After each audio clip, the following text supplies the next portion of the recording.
roll some dice to tell me what happened last week. Oh, damn it! Oh, Damn it! fuck! God damn it! 2 weeks ago. Oh Dum-dum. god, my memory is shit. Oh man, I when I was DMing yesterday, I swear I rolled like 5 20s, so I'm not gonna roll for shit this session. I just know it. Rip. Oh boy, so Sometime, what happened last week? well, we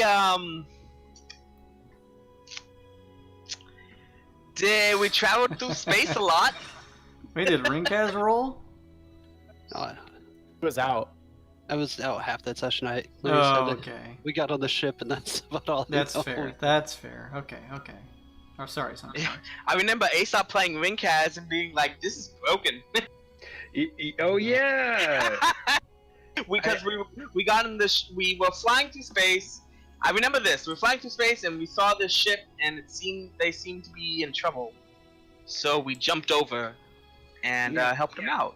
I made Rinkaz like pull a quake, like a quake arena, and he like low grav jumped down and then shotgun jibbed 2 people. It was insane. It was Oh my insane. God. Yeah, it was great. Didn't you like blow some guy's head all over Aesop? Oh yeah, that's right. Rinkaz, you like totally decimated a guy, and it blew giblets all over Aesop, and he had to roll a saving throw to keep from transforming. So we need to switch characters. The 2 weeks I'm gone, and you play my character. You shotgun things epically and turn them into like. I don't know. The game is telling me to like guns. I should join the NRA or something. I don't. Just get a So- gun cane, turn it into a gun sword. A gun cane. Yes. Yes, gun cane. Circa Penguin. That's exactly what I was thinking. So yeah, we finished up on Curbita. We're going to the Eos Ruins. That's where we're going. Yeah, this was a patroller ship, being chased by witchlight marauders. Oh yeah. These are actually lycanthropes, so luckily we all passed our constitution modifiers every time we got bit, which happened a couple times. We were very lucky. Very. I'm pretty sure none of them bit you. I think that's what it was. Or was it scratches or something? Either way, we were very lucky to avoid their bites. Either avoid the bites or make good saves. Either way. Yeah. And then at the end there, we found that Gladius was traveling on that right there, the horse thing. The Comet Steed. Comet Steed. So yes, that's pretty good. Sunkog, you find a weird bit in your pockets. Flip that on over to Aesop. Oh cool. Oh yeah. Don't forget we gotta do. I think we recorded stuff with Rec. I don't. This whole battle was recorded with Rec. Yeah, and we also recorded the Witchlight Marauder for like Yes, that blackmail too. purposes. Oh yeah. And we're like, okay, yeah, sure, whatever you want to do, keep doing that. Yeah. Fuck. I'm trying to remember everything. I feel like a lot did happen last week. That's the tall and short of it. You guys were headed towards the Eos Ruins, and then some stuff happened. And then some stuff happened, right? All right, so we're all on. Oh, I need an inspiration card. Yeah, I was gonna say we'll do inspiration. Would anybody like to run Glosse's character for the session? I've never done a bard before. I have no clue. I'll give it a look. All right. If you have her character sheet. I will email it to you post haste. I can't promise that I can play bard well. That's It's like all the right. class of all the classes in 5e, it's the one I know the least of. Yeah. Just assist me on all charisma checks and you're... Okay, done. Sounds Yeah, good. There you go. What you said you crafted stuff on Aesop. You said it was a what kind of? It was a potion, because when you messaged me, it said like potion lit. What? Was it drops of healing? Hold on, let me Yeah. look back in my messages. Greater drops of healing. Yes, drops of healing.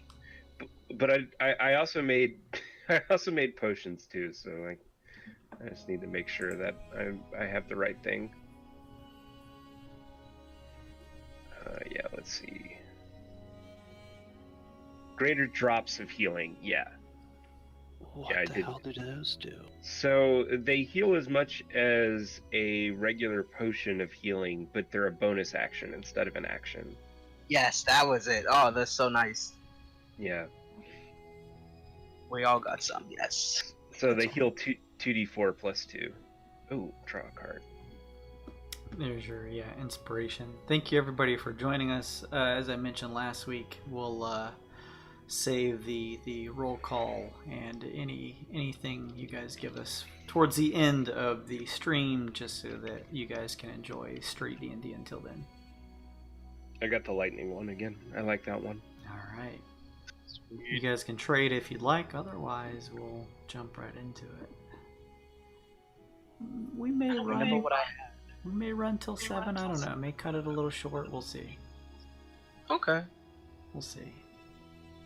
But yes, as Sun Kong had mentioned, you guys found the Starwhal, which turned out to be your buddy Gladius and his crew, as he mentioned in the past, the Starblazers. They were being attacked by lycanthrope-like figures from a wolf-like spelljammer not too far in the distance away from the Starwhal and the geodesic ship itself. You guys helped fend off the attackers.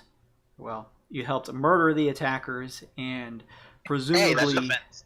Yeah, presumably scared off the enemy or attacking spelljammer as you saw it sort of tilt and begin to make somewhat of a hasty retreat. Following along with the battle, you guys recognized some characters who you've seen in the past, some from the first season. Vezavel standing on the ship, this space-looking elf with a kind of interesting mohawk and dual energy blades, as well as Gladius himself, who was steering and riding along atop his mount, a comet steed, along with another figure kind of holding on tightly for dear life behind. You guys have dropped the attackers and kind of brushing yourselves off from the fight. Gladius, sort of comet steed flowing through the air, kicked over to the side of the ship, and he thanked you for your help, introducing you to his ship, the Starwhal. Let's see here. Here we go. Let's get some music going here.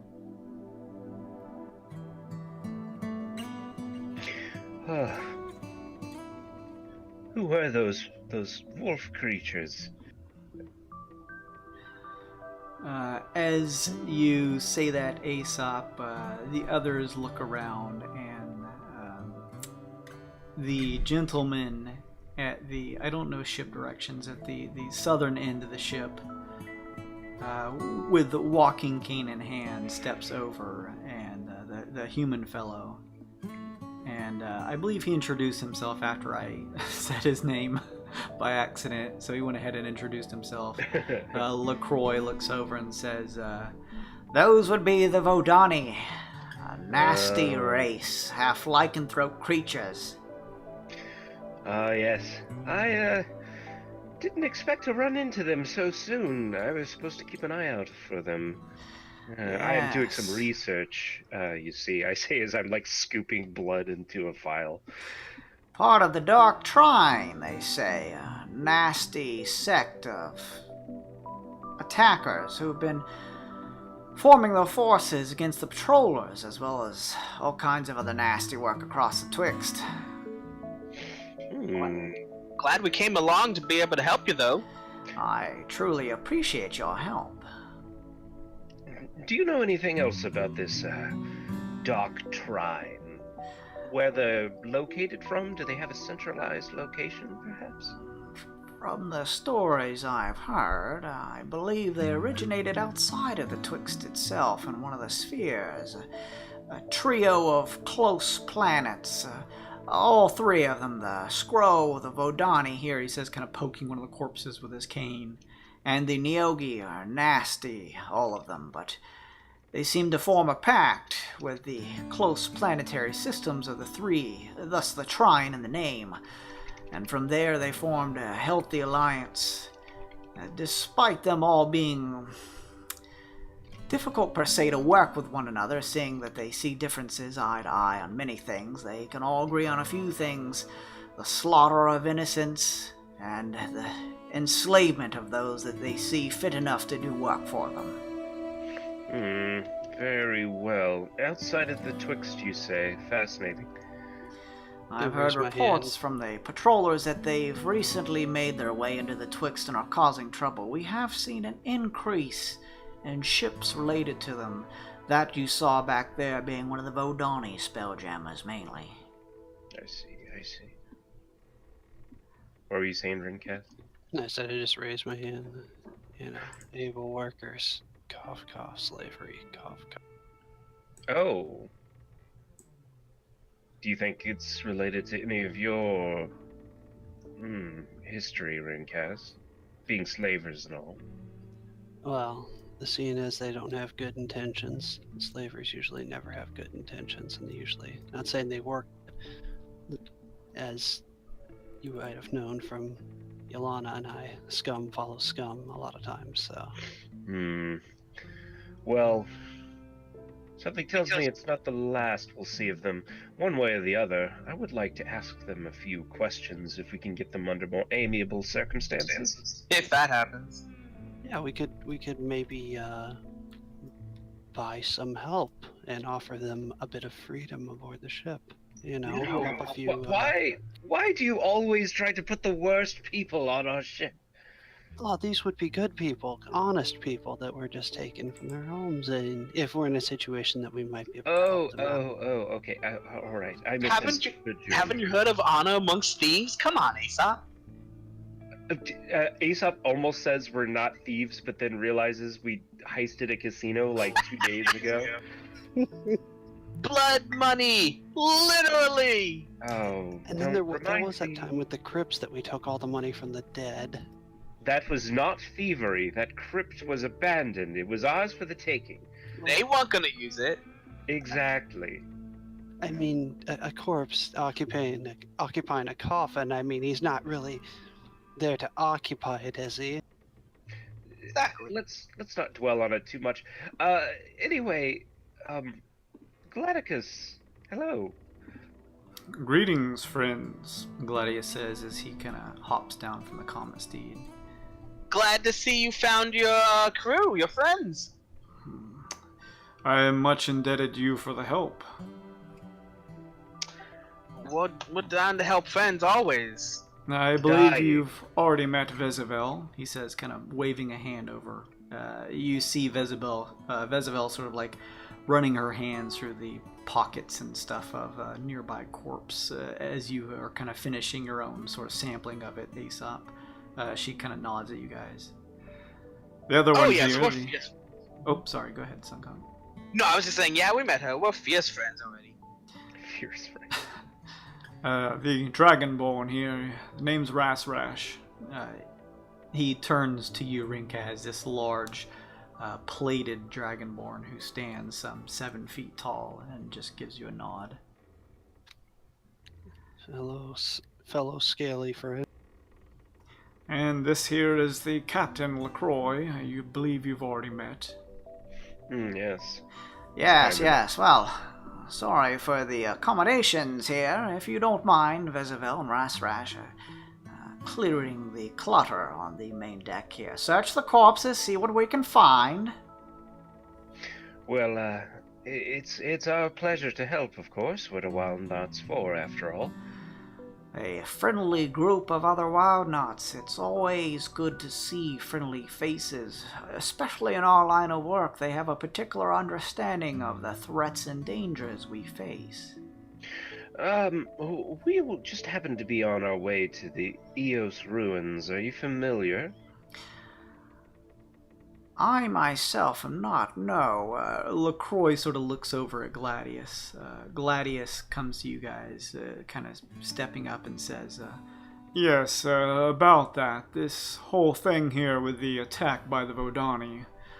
I believe I have another gentleman to introduce you to. This here is Edelwolf, he says, waving a hand at a bald, slightly older-looking gentleman who is dressed in a dark, velvety purple robe and holding a small wand in hand that seems to be like a fisted claw clutching like a small orb at the top.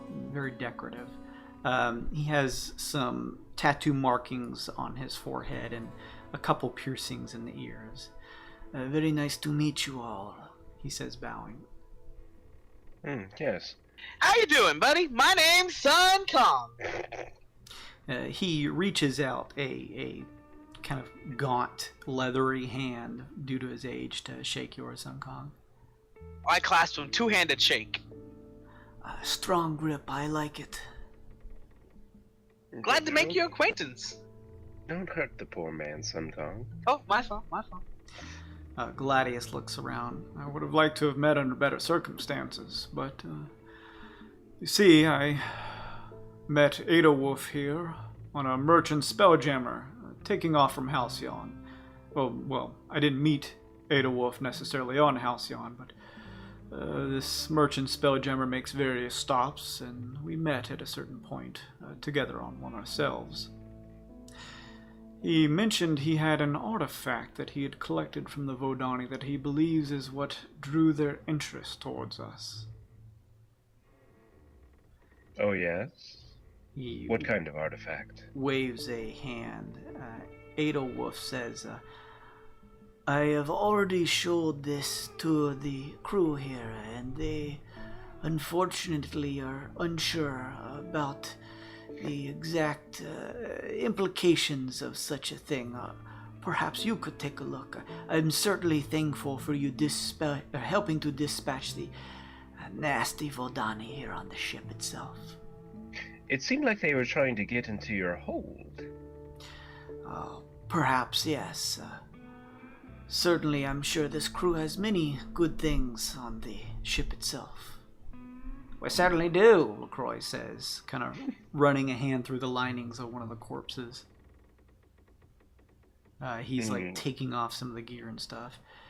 Edelwolf looks around and he says, have any of you seen such a thing such as this? He says, and he runs a hand under his robe and pulls out what looks to be a palm-sized music box.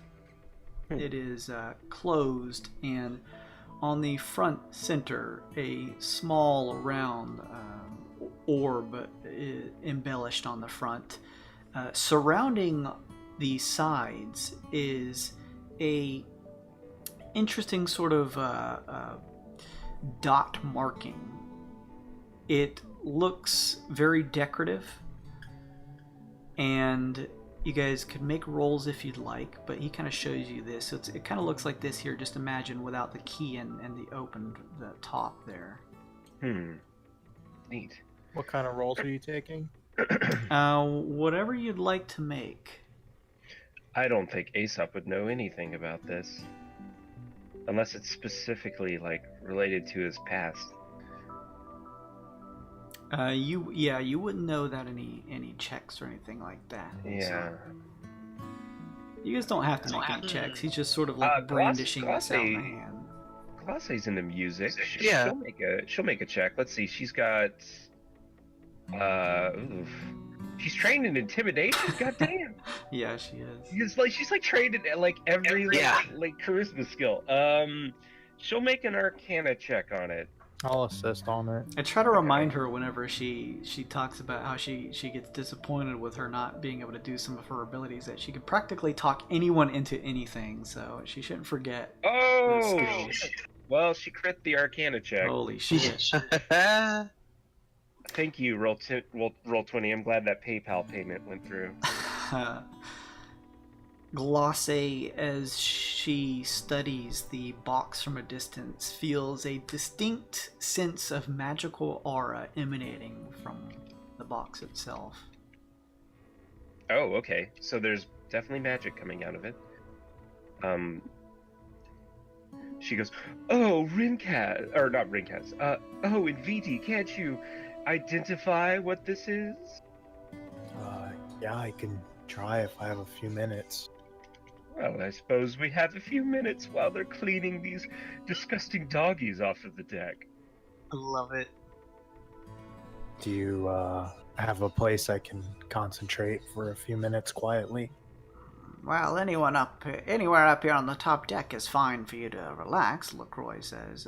You could head down underneath, but that's up to you. It may be a little louder down there with the rest of the crew. Quite the sight to see out on the top deck as well. Besides the corpses, of course. Fascinating. Sun Kong, as you are sort of just watching Adolwolf kind of turn towards Inviti, you hear Roshi in your mind. Sun Kong. Roshi? We should take a look at this box after your friend has had a chance to take a look at it himself. Oh, okay.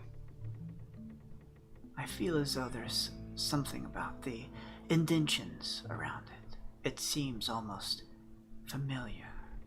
Ooh, okay. So, Adolwolf will come over and hand you the box, Inviti. Be very careful with it, please. Oh, for sure. Don't drop it. I suppose I could tell you about it myself, but now I'm a bit interested to see how much you could confer from yourselves, being wild knots of certain aptitude, he says, kind of looking over at the corpses of the lycanthrope laying on the ground. I'll use 2 hands, promise. Very good, he says. The crew of Rasrash, the Dragonborn, as well as Vezaville sort of gather the corpses of the creatures and kind of bound them up and are just working to kind of make off what they can of the various creatures, like looting the corpses and finding what they can. Them being wild knots themselves. Let's see here. Gladius turns to you guys in the meantime as Inviti is sort of taking a second and just analyzing the box. Gladius comes over and says, I'm very appreciative of all your help in the past. If it weren't for you, I would probably be trapped in that tower for some time. Perhaps forever. So thank you. Of course. Oh, okay. I was like, who's he talking to? He's just addressing you guys in general as you guys okay. are kind of taking a moment to clean yourselves off. Gladius says, I'm interested to share something with you, but first, I'd like to test something, he says. And he puts 2 feathery fingers to his beak and whistles. The comet steed dashes through the air and sort of lands. You see the all 4 hooves kind of clop onto the surface of the wooden ship. I'd like one of you to hop aboard Sigrid here and give him a test ride. Ooh, that sounds like fun.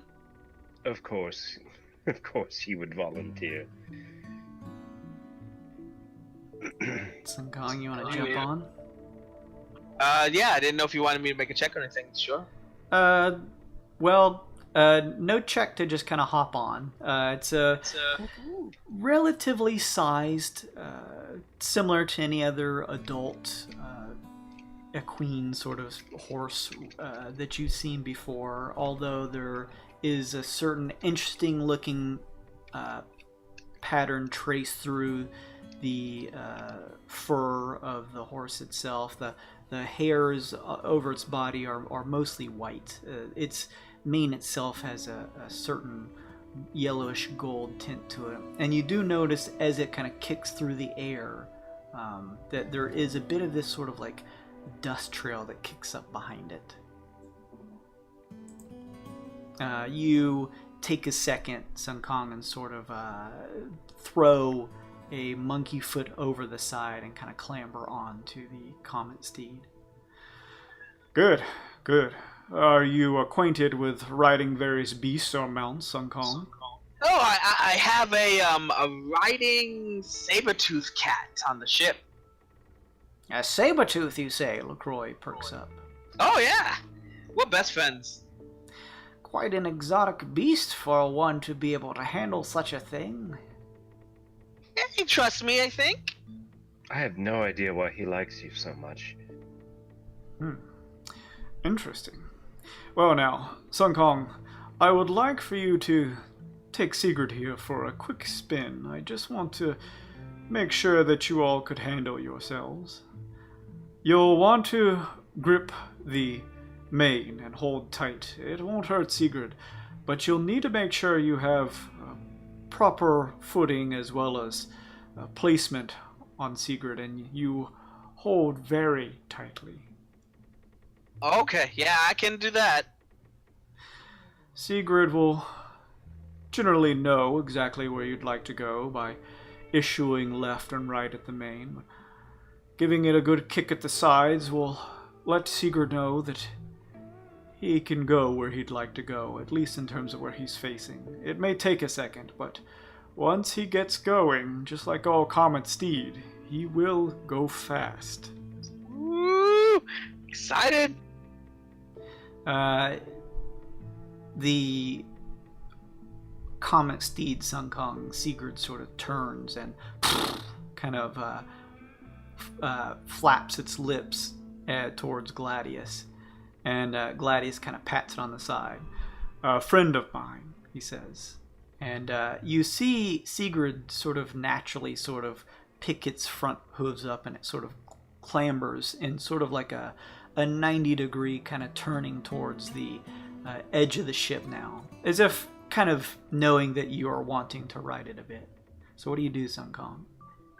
I guess I will try to hold it. Oh, what was that? You kind of cut off there. You're gonna hold. Gonna grab the mane, give it a good, Okay. give it a good hold. And then I guess give it a little kick, see if I can get it going. Make me an animal handling check, please. Alright, well, 13. Not great, but not horrible. Okay. This could be much worse. Yeah. Sigurd, with a thrush of what looks like this dust kind of coming around from its feet, trailing from its tail and behind it a bit, lifts up into the air and begins to trail a bit off of the ship. You are raised about 5 and then 10 feet into the air, Sun Kong. You hear Gladius call from the back, Hold on, Sun Kong. Whoa! He's dead. He's dead. I just know it. All things seem fine right now, Sun Kong. Woo! As you hold on tight, it feels surreal to see this steed walk over the edge of the ship and just sort of float in the ethereal, seeing the expanse of space and the Twixt underneath you and surrounding you. You feel as though there is a moment where Sigurd is about to pick up speed, and you clasp your grip even tighter as you feel Sigurd all of a sudden just immediately accelerate to a speed that you have never felt before, as Sigurd begins moving at its normal speed. I'm going to need you to make some type of check. Give me a... Strength, I'm assuming? yeah, like a strength check just to hold on. If I could I'll just, take a like, strength. I'll take a strength. A athletic? base strength or a base dex to kind of just keep yourself Base dex. on Sigurd. As Sigurd takes off, Sun Kong, you're a little accustomed to the speed at which you can go and how fast you can run compared to some of your teammates. Your guess is that Sigurd is picking up. You know how much you can move in the span of a couple seconds. And from just guesstimating, as there is no thrush of air that hits you, though. There's, other than just the shock of Sigurd accelerating at extreme speed, it's not like there's an atmosphere outside of the Spelljammer immediately around here. You know that there's an air envelope around, but Sigurd easily outpaces it, and you feel yourself outside of that all. You get the sensation that there is some type of probably air bubble that surrounds you and Sigurd as well, but it's not like you're riding on the surface of a planet. You don't feel like the thrush of air or anything pushing you back. It's just this immediate shock of Sigurd taking off. So give me a roll and see what you get for one of those base checks. Oh, god damn it! What was that for, and what was the It was total? a dex, which is, it's a +4, but still. So it's a 6, but god. Sigurd takes off, and from your guesstimation, you feel like it, in one single fell swoop in a few seconds, was moving well over 100 feet. Holy shit. You, out of pure shock of feeling Sigurd move that fast, lose your grip and find yourself amidst wild space itself, just floating in the ethereal. You kind of, we'll say, naturally sort of took a breath, just seeing the fact that Sigurd went over the edge of the ship.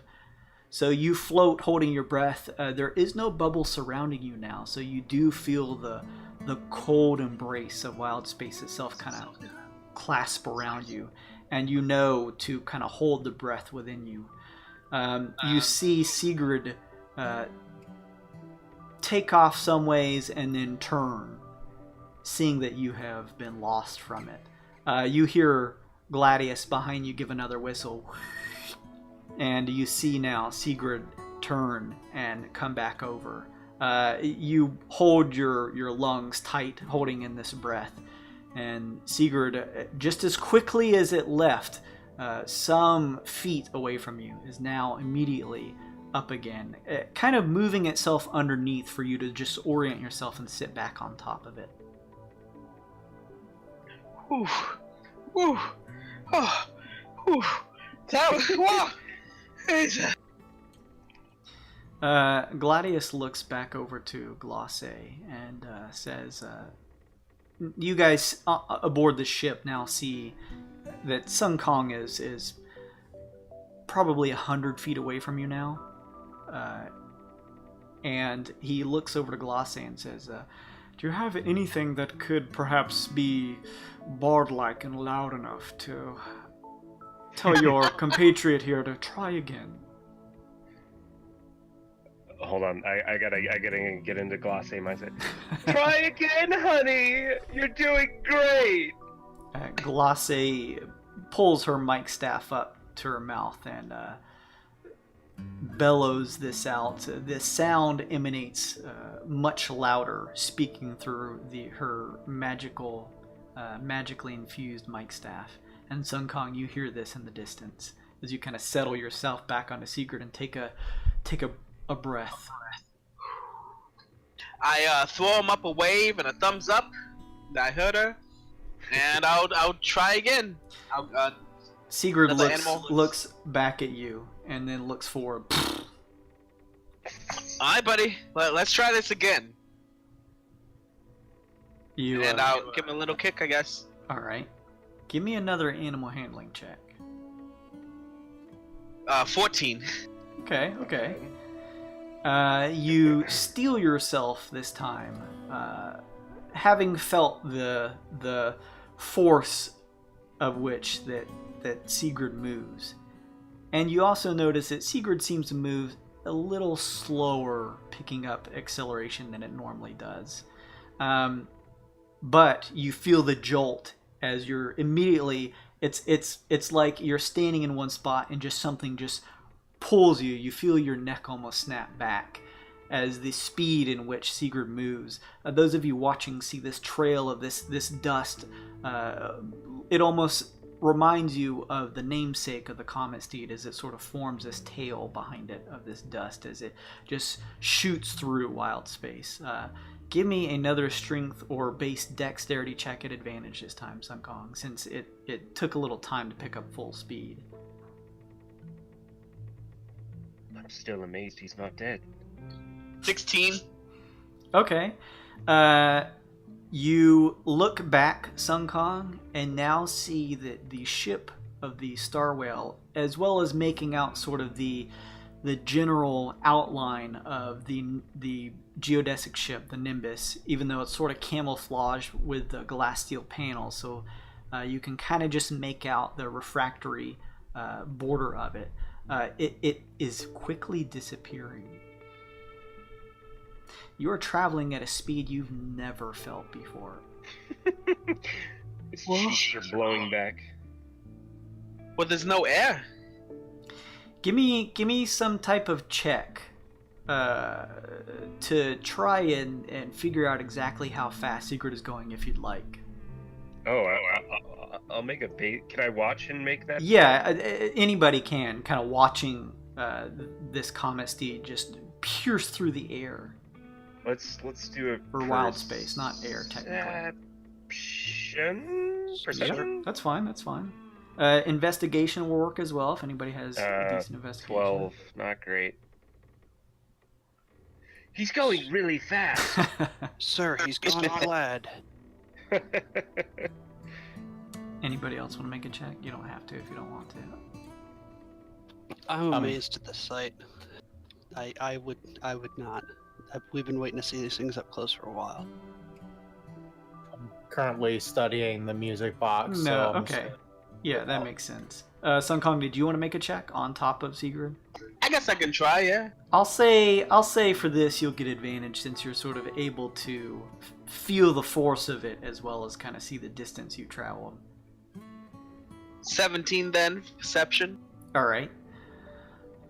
Sun Kong, you know, what is your top speed like in a round? So in a few seconds, how fast can you move, like feet-wise? My base movement is 65. You feel like that is pretty fast. However, it pales in comparison as you feel like you are traveling close to, if not maybe matching, within a few span of a couple seconds, sort of looking back at the distance between Sigurd and the ship itself, that it is traveling well over 150 feet every few seconds. He's going to be all right, Gladius, right? He's fine. Sigurd isn't even going at spell jamming speed. What? It could go as fast as a spelljammer. It's just an animal.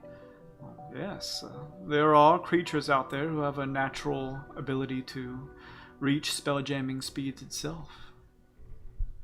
Fascinating.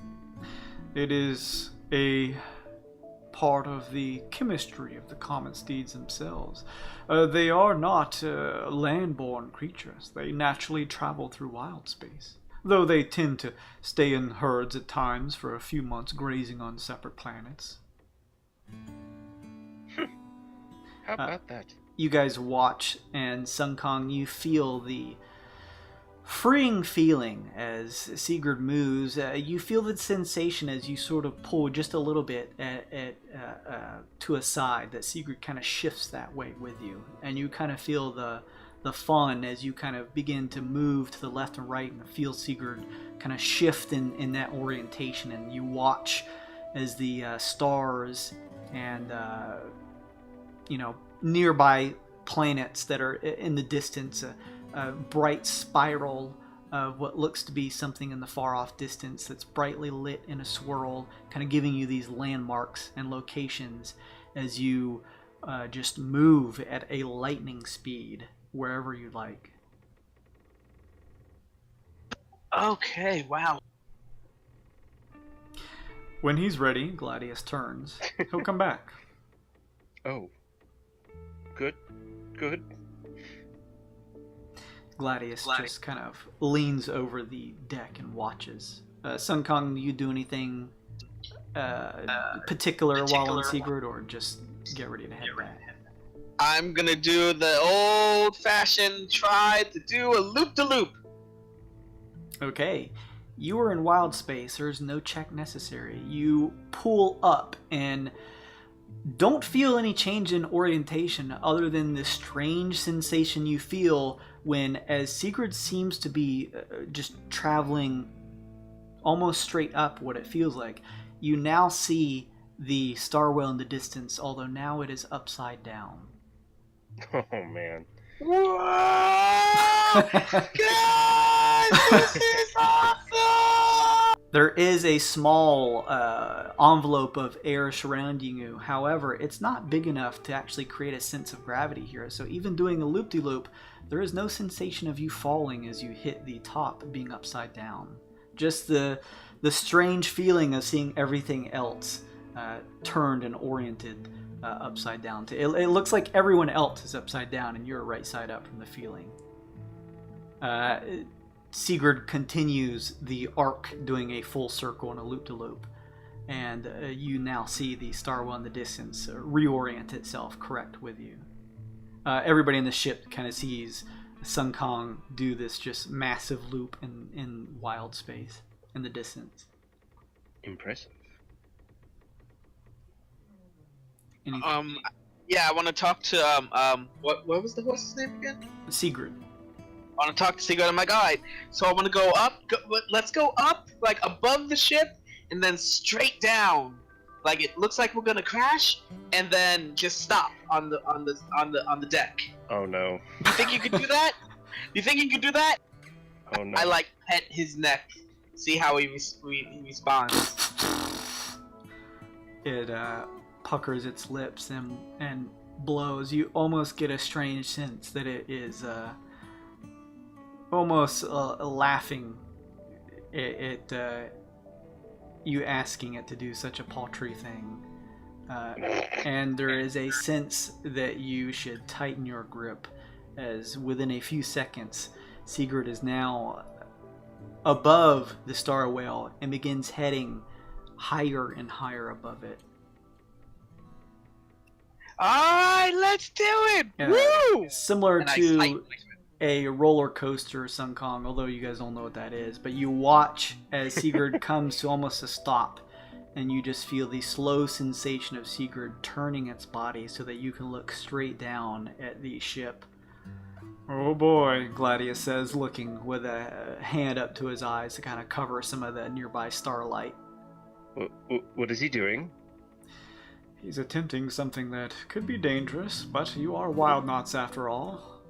And right before I feel like he's gonna start going down, I go, let's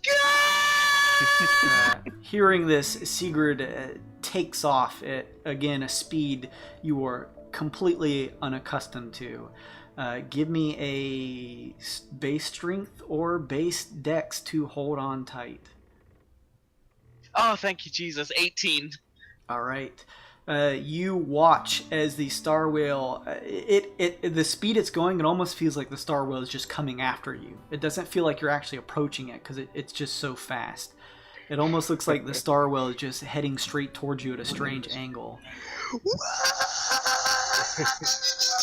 And just as it reaches the deck itself, comes at a full stop, and you feel your body, Sun Kong, nearly thrown from Sigurd, although it quickly angles itself to the deck, and your velocity is sort of captured on top of the back of Sigurd as it sort of angles itself so that you're not just thrown off of it onto the deck.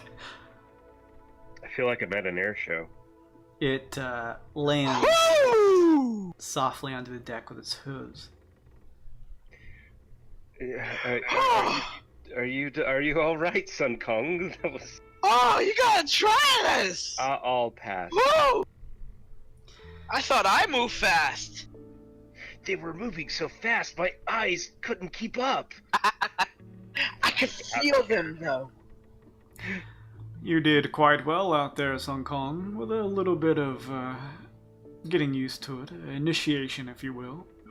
Oh yeah, that's something.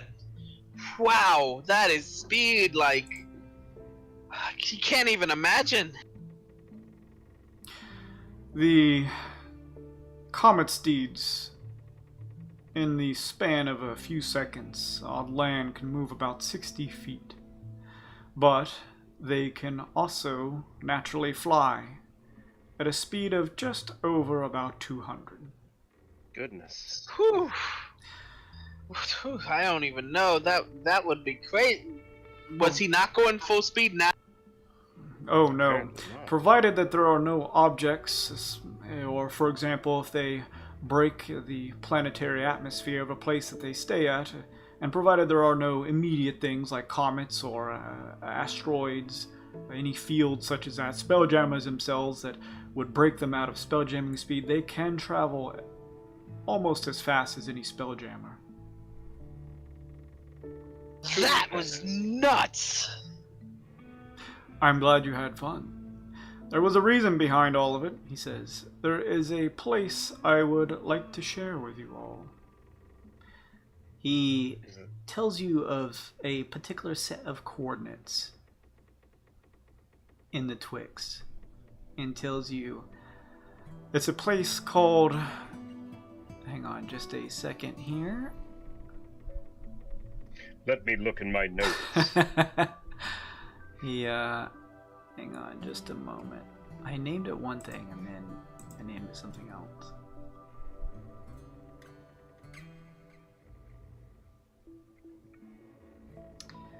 The Stardust Ranch.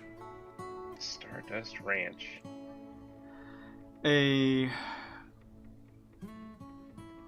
out-of-the-way place, not known by many, although a bit of a trade secret between us Wyldnots, he says in a slightly hushed voice, even though there doesn't seem to be any immediate people around other than Wyldnots themselves. There they sell a few different exotic creatures. However, their mainstay is comet steeds. Oh.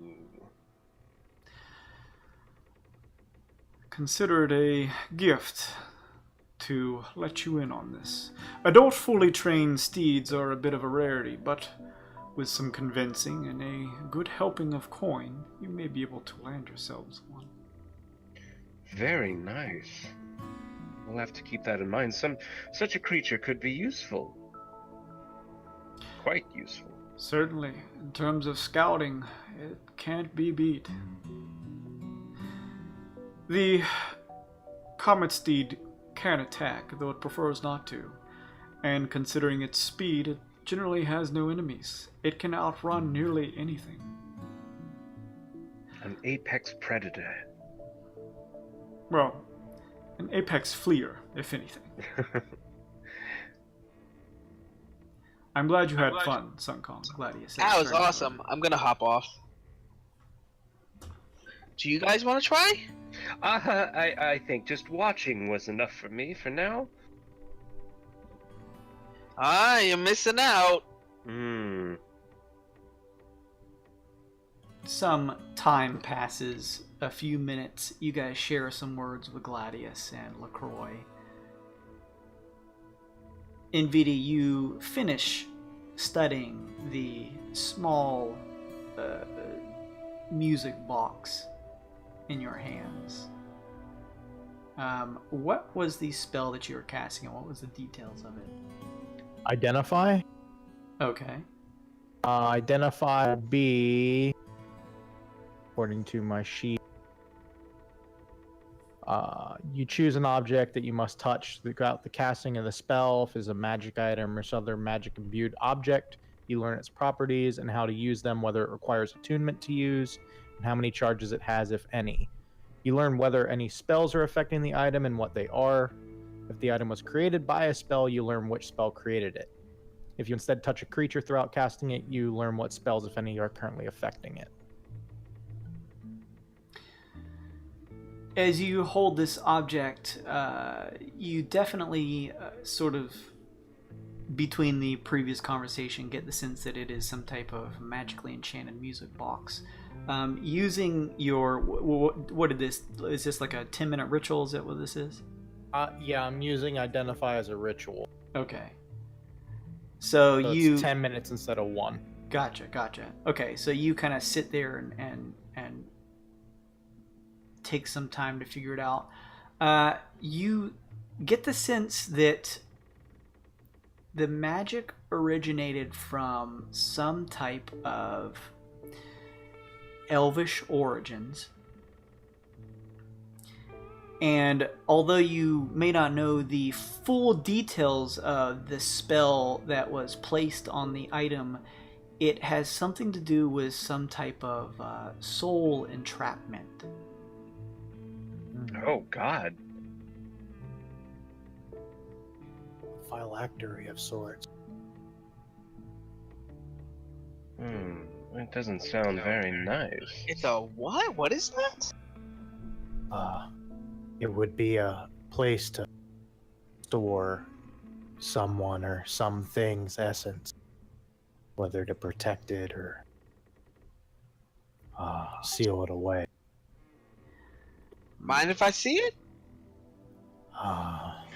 No. You can look with your eyes, yes. Adolwolf shakes his head and says, good. He's correct. I'm surprised you were able to figure that out. You truly are wild knots of some caliber. Of course. By what means did you acquire this strange device? I have heard stories of such a thing, but never laid eyes on it myself. I come from a place nearby. I was a prisoner of the Voldani, a slave. They captured me for my penchant of magical use. He says, kind of like flicking back and forth a wand in his hand. Part of this thing, as the leader of the ship here was mentioning this dark trine, I saw that they had grabbed a few things that probably were not theirs and were storing it not too far away from where they were keeping us slaves. I noticed the box, and I recognized it from stories I heard as a child. There is a legend that was told to us about a legendary hero and his brother, who once together helped to banish a monstrous creature that the evil scroll had captured and unleashed onto the elvish nations.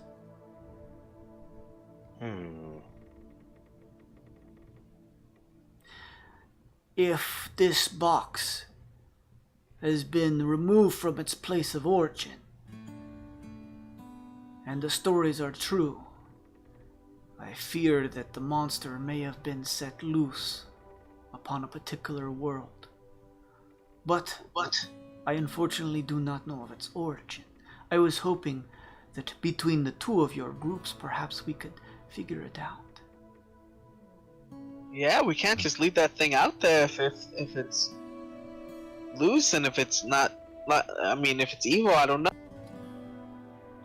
If your magic, he says, kind of tapping it with his wand and Viti, and what you say is true, then I have no doubt it probably holds the legendary warrior inside.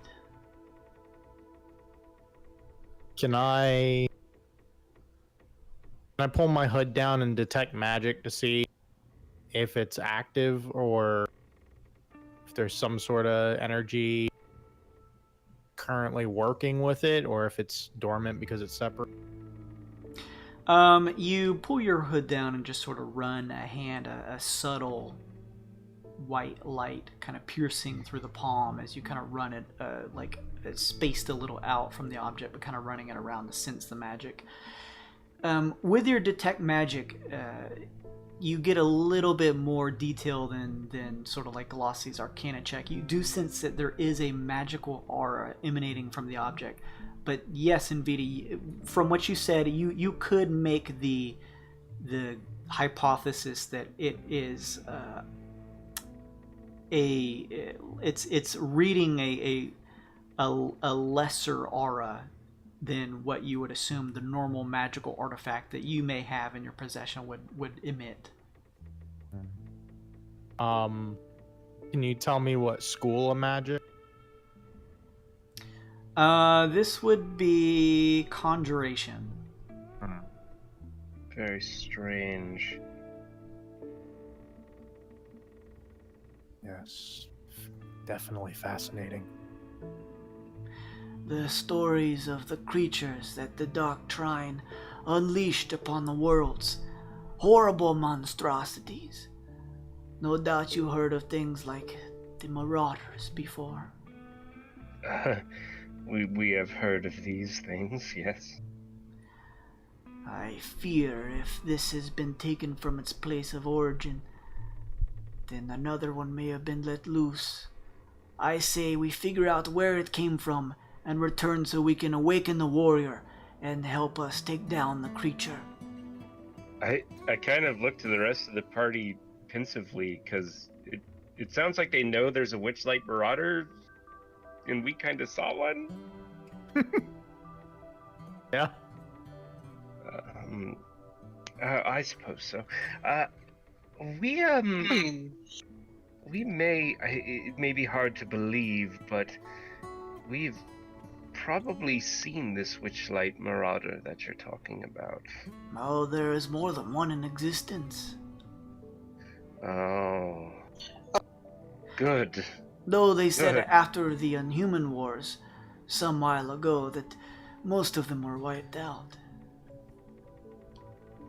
Well, we believe that the patrollers may...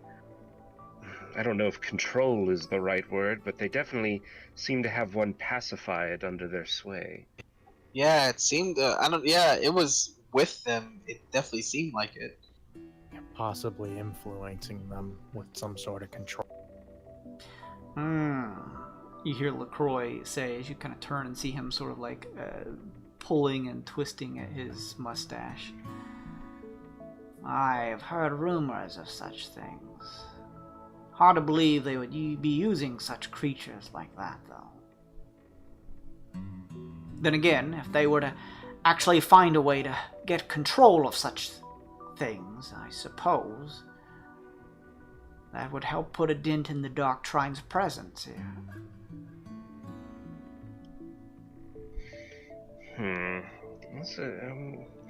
This is all very worrying to me, but I don't suppose there's much that can be done about it right now.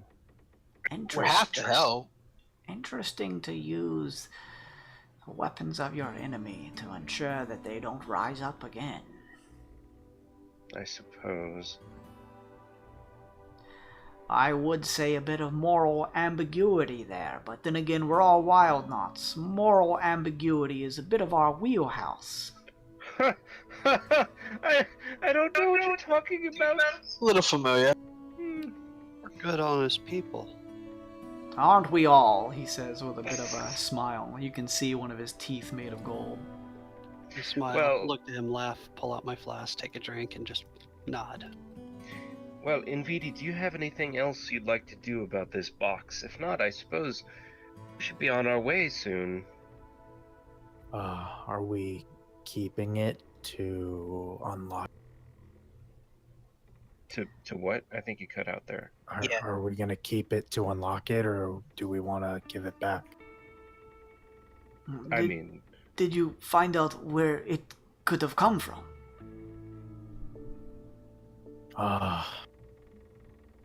The best I could do is elves of some sort, but not entirely sure.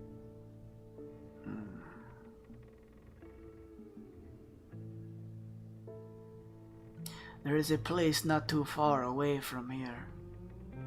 A place called Eos. Oh, Yeah, it's where we're headed. Well, how some ruins. convenient. They say it used to be part of the Elvish Armada. Ah. A precursor, if you will. The Betrollers are sort of a spin-off of the Armada themselves. That's why quite a few elves are in the ranks of it. The Armada is essentially, well, outside of the Twixt, they are the police, if you will, or force in space that ensures safety. Yes. Of course, you have to deal with the elves, which can be less than inviting, but I suppose the safety makes up for it. Perhaps. Perhaps. But this is where we are heading. You don't think that we'll perhaps discover something along the way? We could take the box with us, with your permission, of course. I would prefer to follow along with you and discover its origins. I have no other fate now. They razed what village I had. I don't have a future. I am but an old man. I have a bad sense about this creature. If it means following you and ensuring the safety of the warrior and making sure this creature does not get loose to destroy more, after what I've seen the Doctrine do themselves, I would be happy to follow along with you. You're not camera shy, are you? I don't know what this camera is. Right. If there was, are you familiar? What are they called, Jason? Knowledge Shards, yeah. Knowledge shards. Yeah. If you are not averse to having your likeness recorded upon a knowledge shard, I mean. I suppose not. Okay, good. After all, we're all wild knots, and sometimes wild knots don't want to show everything that they're doing to the general public. But if that's not a problem with you, then we'd be happy to take you along to discover the mysteries of this box, especially if danger is involved. We'd like to help prevent that. Very well. As long as it serves an end to stopping whatever menace may have been released from removing this thing from its origin. Of course. Hopefully we can set things right. Glasse is going to make an insight check on this guy. All right. Can I assist on that, please? Sure. Oh, nice. I'll say you can do a separate one in VD, All right. just because you guys actually- are kind of far away. Actually, yeah. That's a 15 total. For some reason, I thought Glasse was trained in insight. No, she can convince anyone of anything, and so can everyone else convince her of anything. Well, she did roll a 15, so that's pretty good, I guess. That's 13 on insight for me. Yeah, NVIDIA, you feel like there is a slight bit of reservation with that, but I mean, it also could just be that he's not used to a device like that. I think Glasse's just, having been through everything Glasse's been through, wants to make sure this guy isn't trying to take the box to the place to free some sort of horrible evil from it, and he's just stringing us along. From what you can tell, the story behind the box and stuff, it sounds like he's being true. All right, that's all I need to know.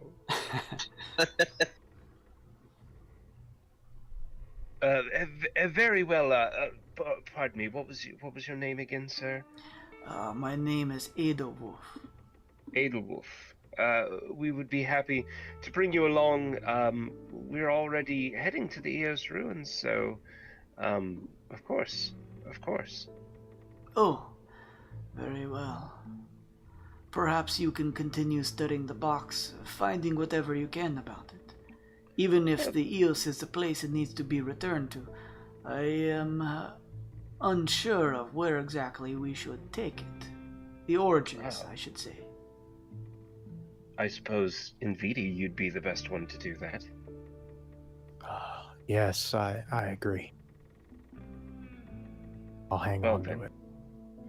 There's no time to lose, then. Edelwolf, will you be coming back to our ship? I suppose so. This thing in the air. Is this your ship? He says, kind of pointing at the geodesic ship. Oh, yes, yes. A marvel, that thing. How much did something like that run you, boys? LaCroix says, kind of looking at it. I guess somebody other than Aesop should answer that.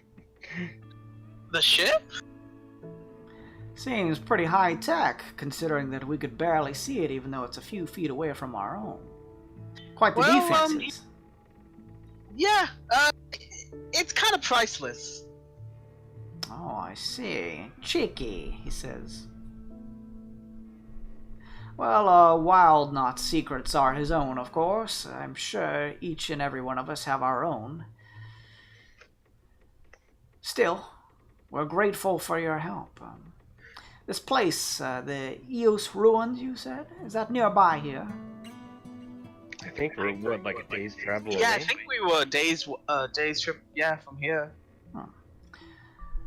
Perhaps we tail along and see if there's any pillaging to do down at the ruins.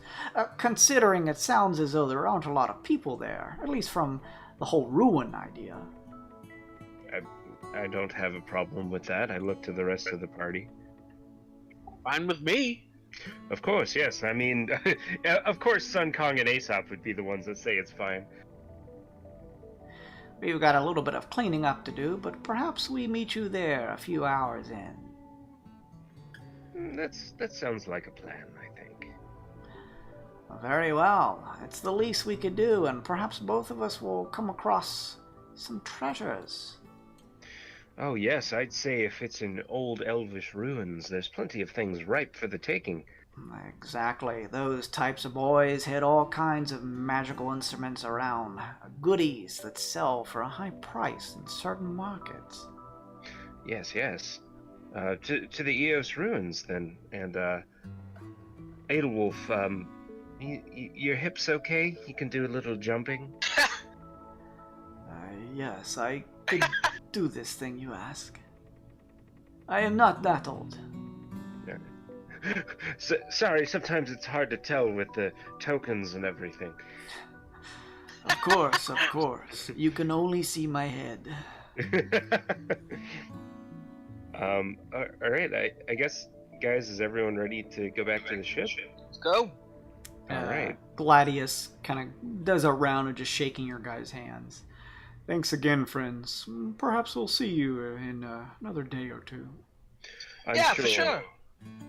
Remember, if you're looking to find something like secret here, and I would keep it between us Wildknots. Don't want to get the word out too far. They're very selective with who visits. But if you're looking to find something similar, you may want to visit the Stardust Ranch. And he gave us the coordinates for that, right? He did. Okay. I have no idea when I would ever use it, but I want to. All the time, he says. That was amazing. Thank you for that. You've already got a saber tooth. What's a Pegasus? I mean, for real. Name it. Oh, Can go I? ahead, Edie. Go ahead. No. Go ahead. No, you go ahead. So you guys are like getting ready to kind of do your, like Luke was mentioning, kind of hop back over and let the gravity pull you to the surface of the Nimbus so that you can warp back inside. Everybody kind of says their goodbyes. Vezabel kind of waves, and you guys see Rash behind her kind of just nod and throw a hand up, thanking you. I was gonna ask, just as I was walking by Gladius, just kind of like really quietly, if he could give me the name of the contact he used at the ranch, specifically. He leans down and says, The one who sells common steeds. I won't give the name out, but just tell him Gladius sent you. That may buy you some favor. Perhaps. All right. and he sort of like writes himself back up on Sigurd. Fare thee well, he says, kind of nodding your way, and Beatty. Same to you. So you guys kind of all head around. LaCroix turns to you and says, we'll be seeing you soon, I suppose. Oh, yes. Sounds like it. Well, Yes. safe travels. Safe travels. You guys all head over to the edge of the ship, and jumping as high as you can, feel the weight of the geodesic ship pull on you. Your gravity reorients, and you find yourselves twisting and turning now towards the surface of your own ship, and you fall to the surface, landing on the glass steel panels that reflect the surroundings of the purplish blue hues that surround wild space here. Well, that was quite interesting. That was awesome. Yes, you seem to be having a lot of fun. Maybe Kui can make a stable for us at this rate.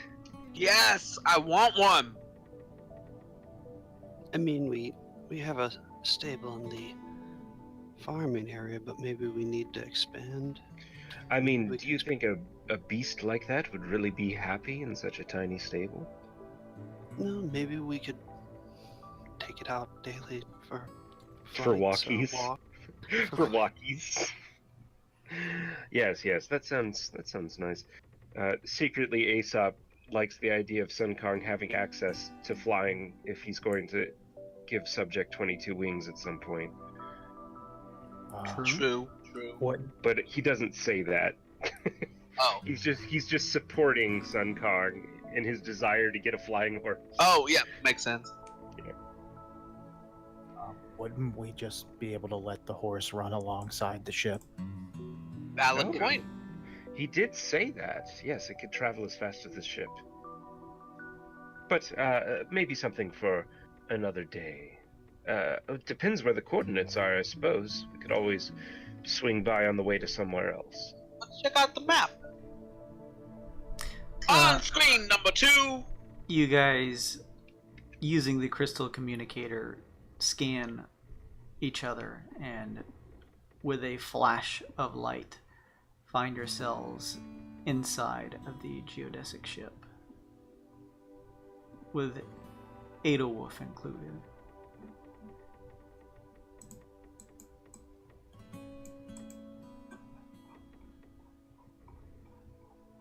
Now keep Lizzie away from him. Your favorite character. How did everything go? Kui says, kind of turning and looking at you from besides the astrolabe displaying the nearby planetary systems. A swashbuckling adventure. We actually learned a lot. Oh, excellent. At any rate, we're ready to head towards the Eos Ruins. I think we'll actually be meeting up with our new friends that we just boarded. Oh, well, that's good to hear. Yes, we had planned a chart there until we ran into that quick pit stop. I suppose I'll let Navigator know that we should continue our travels there. Mm-hmm. It should take a little less than a day, so make yourselves comfortable. Real quick, guys, we have like 72 weird bits still. Was there anything that we wanted to build? I don't think we spent the ones from Decker yet. Or do we want to get like gemstones or anything? I would like to try another shot for gemstone, but it's not really required. Well, we could try to get one of those uncommon ones, those really special 50 weird bit ones. I mean, I think we should all try to have one, if at all possible. Well, who doesn't have one? Yeah. I don't, but I don't think my character needs one since I'm magic based. It would be like a defensive thing. That's true, but they do confer, unique abilities. Some Well, of them, yeah. I guess, does anyone have any masterwork items that currently do not have a gemstone? I don't have one for my gun yet. Well, I just have. I think if you do not have one for your gun, and Inviti doesn't have one at all, let's do it. Let's spend 50 for one of these really special ones. Might as well see if one of us can use it. Yes, I admit I'm mostly just curious, but yes, I think we should. Yeah. All right, you guys head over to the gem vending machine. How much Go to are this you fucking popping vending in machine. there? Oh, yeah. 50 weird bits. You throw in 50 weird bits to see what you will grab with an Big money, big money, uncommon big money. gem. No whammies, no whammies, no whammies. Give me just a second here, as I, as usual, need to read off and see how many are here to tell you to roll. But Jason, I want it now. Daddy, I want it now. We should all just call Jason Daddy instead of DM.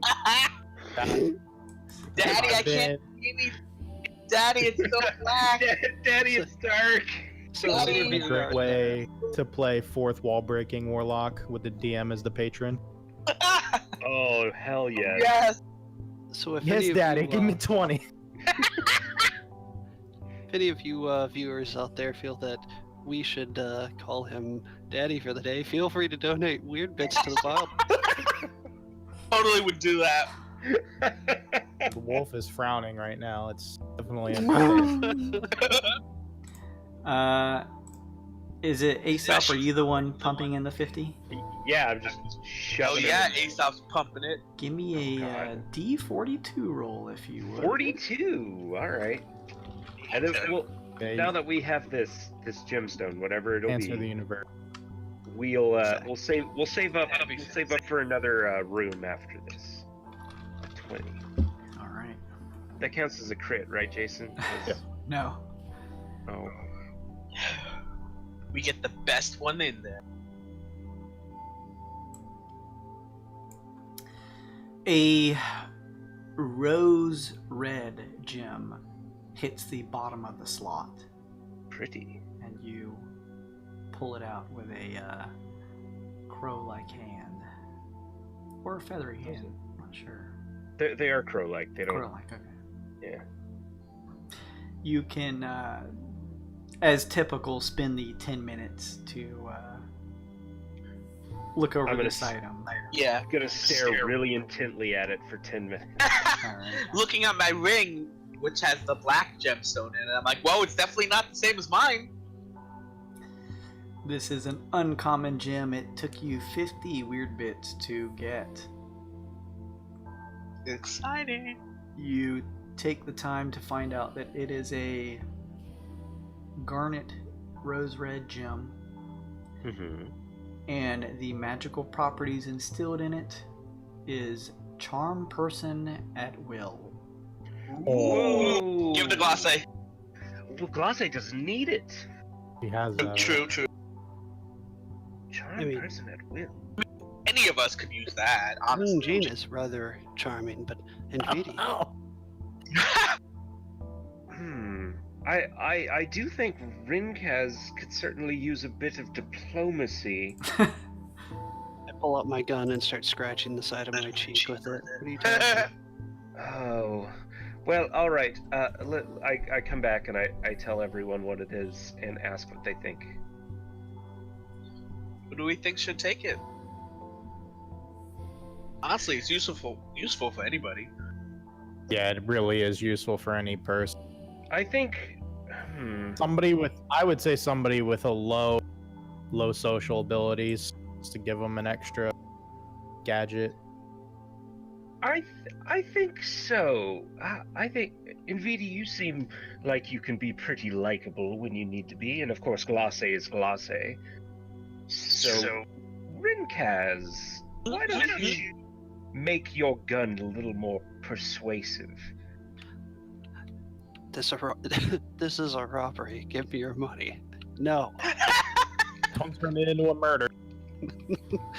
I'm going to kill you. Is that okay? Yes. Okay. See, it helps. I like it. So I do have a question though, Jason. What Mhm. happens, because it's a saving throw? So what happens if they don't have a spellcasting save? That is a interesting question.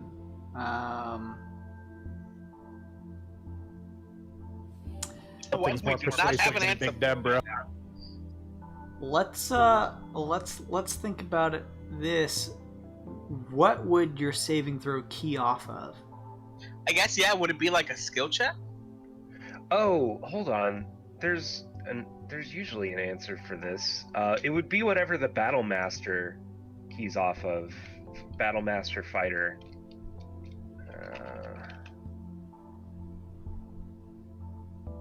Hold on. I'm looking it up. No problem. God, take any longer? Shut up. Some of your maneuvers require target to make a saving throw. The saving throw is calculated as 8 plus your proficiency bonus plus strength or dexterity modifier, your choice. Damn. Nice. My strength So- modifier? Or dex, either one, Or- your or choice. dex. Oh, well, that's a lot better. Yeah, strength or dex, that's awesome. I mean, I guess since there's not a rule for it, I don't know what would, yeah, I mean, I guess it's ultimately up to Jason, though. What is so Battle Master? Is that like an official? Yeah, it's a Battle Master is a fighter specialization that Rinkaz is not, but it forces people to make saving throws to like trip them and stuff like that. So I guess that's the closest thing the fighter has to a spellcasting ability.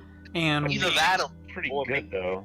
what Yeah. what were all the bonuses? So it was +8 along with. It's 8 plus his proficiency plus his dex mod. It's a strength or dex mod, so I guess it'd be dex mod. I will say you can have it with the +8 and your proficiency bonus, but without the strength or dex, since it's more of a spell-like item, So which plus should 8. still be pretty decent. So Oh, so So, the see, base ability. Okay. it'd be 8 plus proficiency, so it'd be like a DC. It'd be DC 11 right now to save against it. so not terrible. Something that could come in handy. Yeah, I guess if you can, especially if you can use it at will. Yeah, that's the other thing. It is at will. You can point your gun at pretty much anyone, and it never runs out. Well, we're in business. That's awesome. Wait, It's I a mean, huge pickup. at will? I mean, I whenever mean, it's you still an want, action. How many times a day, though? as many It's times as at you want. will. This is why you guys paid 50 weird bits. How much will do you have, buddy? You can charm everyone all the time. Now, I'm sure a I mean- charm person at some point allows them to know that they were charmed, but. Yeah, I believe so. And then, as Luke mentioned, if combat were to ensue, that would place restrictions on how many times you could do it. But It's when the spell ends. They know. It knows it was charmed by you. for all intents and purposes, there is an unlimited number and the times of the day that you could use it. Yeah, and the duration is an hour, so pretty much they like you for an hour, and then they know you charmed them. Hey, buddy, you wanted to stand there for a second? Oh, look at that direction for a minute. And load, and aim.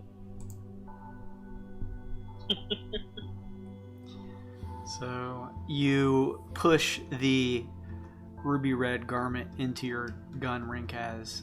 You had that upgraded to be able to take you had that socketed, right? I think you told me I couldn't do it on my rifle, but I could do it on my pistol. On your pistol, okay. So you push the gem into the socket, and you see now the embellished trace marks that run from the socket across the gun now light up with arcane energies. It glows a red hue. Before I was gonna say, before I insert it, Oh, sure. my question is, is there any use my regular gun and make it able to hit normal thing or unnormal things, abnormal, like spooks and ghosts and stuff like that? Yeah, but slotted, technically it's like masterwork, which makes it magical, right, guy? Right? Yes. Any weapon that has been outfitted with a socket is technically prepped to be magical. It just needs a gem to be inserted into it. So if you insert the gem into your handgun, you will no longer have to specifically seek out a magic ammunition. It will magically enchant the ammunition before it fires. Ooh. Very useful. So would it count as +1, or just same damage, but it would just count as magical? Correct. It doesn't get the sort of like general +1 bonus, but it does count as magic. So, and I'm pretty sure you don't have one of those just yet with your arsenal. Super useful. So That's fine. I'll put it in my handgun. I'll try and get maybe like a lesser gem in the future for my regular and pay the money to slot that out. Then And I just want that's- to make sure I didn't want to insert it and not make. I wanted to make best use of our large allotment of weird beds. yeah, and you guys know that you can, although it's not a perfect process, if you needed to remove a gem from one of the sockets in your gear to either replace it or trade it with someone else, you can. There's just the chance that things can go awry with that, but it's possible. That is good to know. Yeah, so Yeah, it's very useful. It's- very it's- useful because it's not like it's stuck in your gun forever now. So just keep that in mind, and that's only if afterward, you know, if you're shooting at the ghost because it didn't ever initially get charmed by your gun, which you can do whenever you want. That may not be able to charm ghosts, but But you could try. so Oh, fascinating. well, that worked out. interesting things you have here, Edelwolf says, kind of looking around, sort of entranced by the strange insides of your ship. Yes, it's state of the art. Very much. So, we were headed to the Eos Ruins. Yes, back to the ruins. Or back on track to the ruins. Sun Kong, Roshi in your mind says, we should take a look at that box, Sun Kong. Yeah. Hey, B. Yeah. Sorry. Mind if I take a look at the box? See. Just hold the box up. I'm gonna reach towards it like I want to take it in my hands. I don't know if that's a good idea. I don't I'll know be if anybody- really careful. Promise. I'm very. You know me. I'm super dexterous. Sun Kong, make a history check as you kind of look at the box in his hand. God dang it. History is a -1, so it's an 8. There's something about this box that does seem slightly familiar to you, but kind of whiffs past you at this moment. How about I make you a deal? When we get to the ruins you have the map for, and we're all done there, and we want to use it, I'll let you use it. Alright. That works.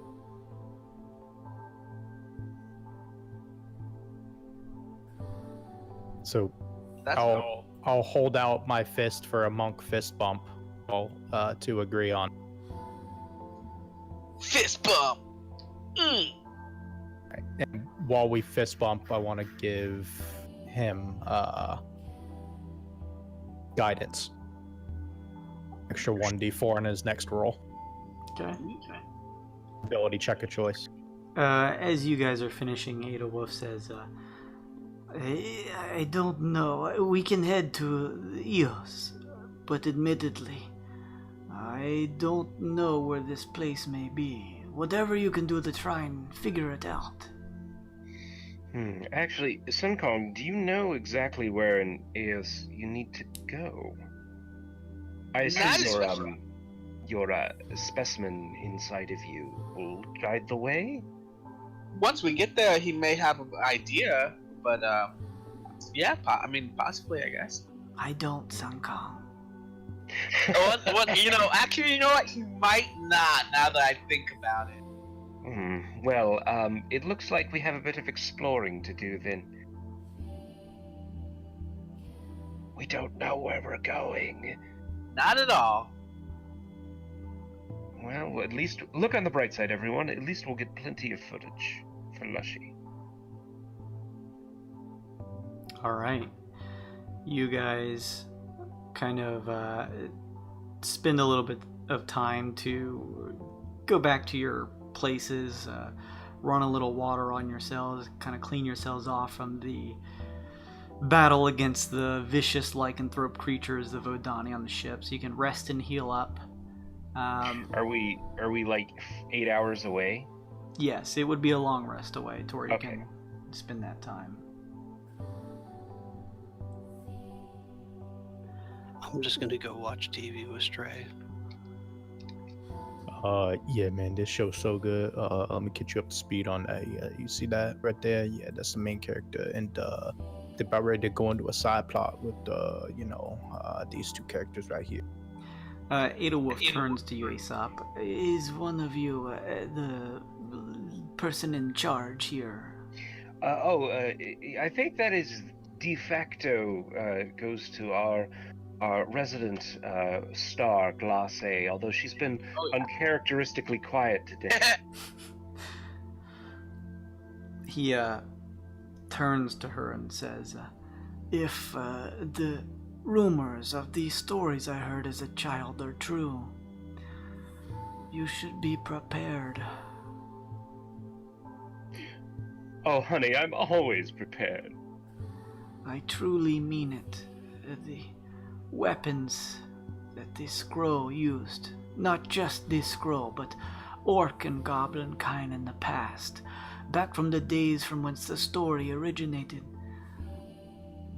Terrible things, much larger than one could imagine. I guess Glace emits an audible gulp and then goes, "We'll be fine. I assure you, we're the Wyld Knots, the Wild Tycoons at that." Oh, good. That is good to hear. You bring me some reassurance in saying this. Clatter, honey, please come with me. Clatter follows along. We should probably bring. Do we have any companions? This is Luke asking. Do we have? Because I'm voicing two characters right now.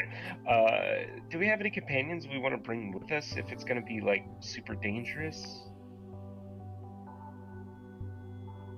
I'm asking everyone else as players. Dangerous, you say? Lizzie.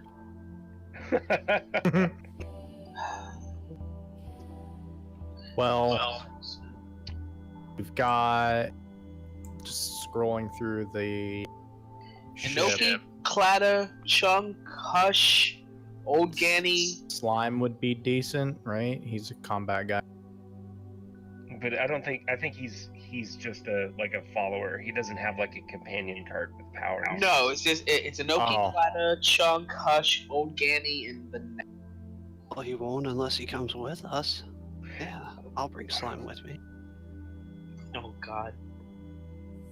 I feel like Inoki might be a wise one to bring along. Maybe I don't know much about elves, admittedly, but I do know that they were very close to the natural world, so it's possible that I don't know, maybe there's some strange plant life aboard that Inoki could help us out with.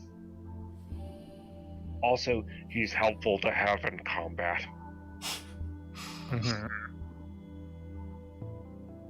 Rink, as you approach Slime, Yes.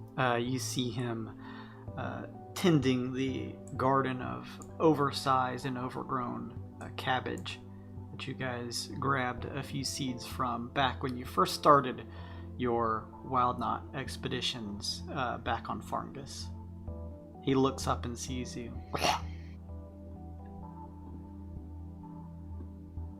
You want to get off the ship for a little bit, buddy? He tilts his head. That's right. Language barrier. I just pat him on the back and say, keep doing what you're doing. Yeah. He shrugs and continues. Let me meet back up with the group. I guess it's a no-go for slime. I need to learn how to talk to him. I'll go to the farm and talk to Inoki. I think Glosse and I both can talk to him with comprehend language. You guys also have the navigator too. Oh, The yeah! navigator can speak all languages. And translate in real time. Yeah, just tap him on the shoulder. Here you go. Would you like to do that, Rinkaz? For the navigator? Or You can- as Nvidia and them were mentioning, they could probably do some spell work between him and Glosse. It's up to you. This is your choice. I think I'll pass. I'm going to try and see if maybe I could find an easier way to communicate with him. Okay. He continues doing a fine job tilling the crops that you guys enjoy. I go and talk to Inoki. Hello, little Inoki. Oh, hey, how's it going? Tell me, what do you know of ancient elves? Not a whole lot. In that case, how would you like to come to an ancient elven ruin with us? We may need your help identifying potential, well, you know how old ruins are. They're all grown and... Well, I'm saying you could be of quite a bit of service to us, I think. Alright, it's been some time since I think I've left the ship, so, sure. You can come along with me. I'll be gathering samples anyway, so even if there's no danger involved, we'll have a scientific expedition. That sounds fun to me. I always am interested to find new types of herbs and things to investigate. Also, there will definitely be danger involved. Just a heads up. Well, But let's go. that's you guys. Fair enough. Oh my god, I just realized that there's 3 tiny elephants in the pen over here. They are. 3 Holy tiny fuck. elephants. Yes. It's still like one of my favorite beast It stories. is a thing. It's still a thing. Oh man. Alright. As you pass by with Inoki, Aesop, you hear a subtle. Those fucking elephants. Alright, I can control Inoki, so once I've done my long rest, I'll be back in the bridge. Okay. Sun Kong, are you doing anything in particular over the span of time before you reach? Since it's just a day, I don't think so, really. You go do like your typical, just relax in the meditation pools. Yeah. As you do, you see Ukog there. Oh, hey, Ukog. You didn't think we were done, did you? Oh, okay, yes. I didn't know if we had time. I know we had a day, but let's do this. From what I've heard, we have a few hours. This place you're going, this Eos Ruins. You mentioned it has something to do with the bionoids. Yeah, I mean, so that's what it seems like, yeah? I'd like to go with you then. Oh, yeah, yes, absolutely. If it means we're able to find out more about what we've become, then I'd like to do that along with you. Yes, that's a good idea. I like that. Good. Then until then, I say we train. Alright, let's do this. You kind of hop into the waters. Let's see here. If nobody would like to do anything in particular, otherwise, we will. We got 8 hours. 8 hours. Yep. A little Wait, bit more can than I- that. Can I study my tome? Because it was glowing last time. I was busy. Okay. See if I notice any changes inside of it with all the journaling I've been keeping. You open your tome up that kind of serves partly as a tome for you to open and read and try to gain some understanding of the ancient language written within, as well as a bit of a journal where you can write other notes and stuff like that, as you have been sort of doing in the past, where you have been detailing your journeys. I think you've been pretty much mentioning quite a few things that have been happening throughout the adventure, right? Yeah, I try to be almost like what we do with our recaps right now. It's What kinda- we've been doing and see if that's part of the plan for why I'm attuned to this thing and why I have magical abilities. You are flipping back to kind of past a few pages where you've been taking notes. And you notice now, as you flip through, a area where you believe you were mentioning something about twilight. Except the word twilight, where you wrote it in, has been burned through the page. But just the word twilight. You flip through a couple more and now find that everywhere that you have mentioned twilight, it's almost as if that particular word has been burned through the page and gone. Fascinating. That is fascinating.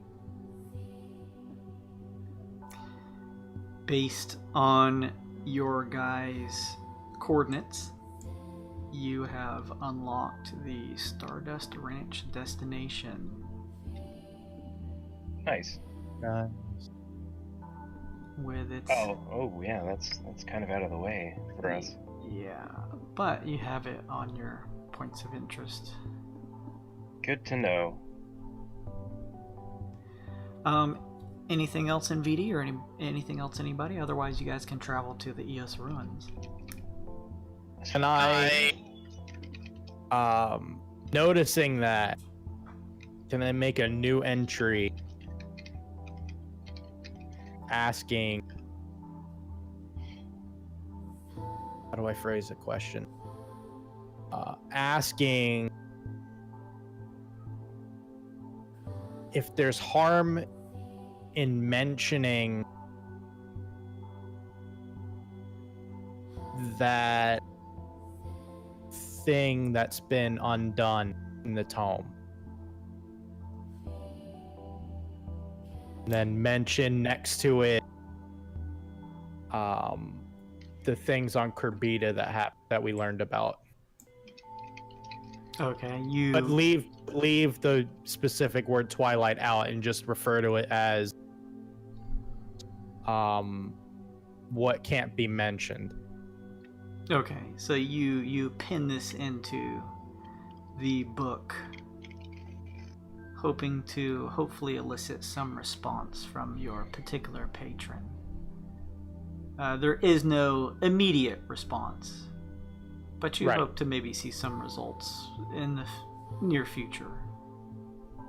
Yeah, I want to from the writing, I want to kind of pose is it wrong to mention it, or is it bad, or is it cursed? The negative things, but leave the wording out. All right. You do so and kind of finish pinning that into your book. Thank you. All right, you guys can go ahead, and some hours pass by. Sun Kong, you train with Ukog.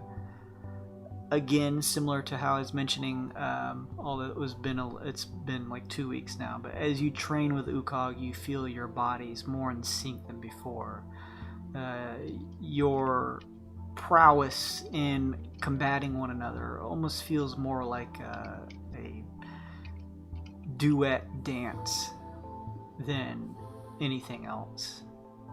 And if anything, you almost feel in sync with her. Like as you throw a punch, you try to estimate where she will read it and respond, and vice versa. In VD, you kind of study on what has happened and take a look at the music box in hand.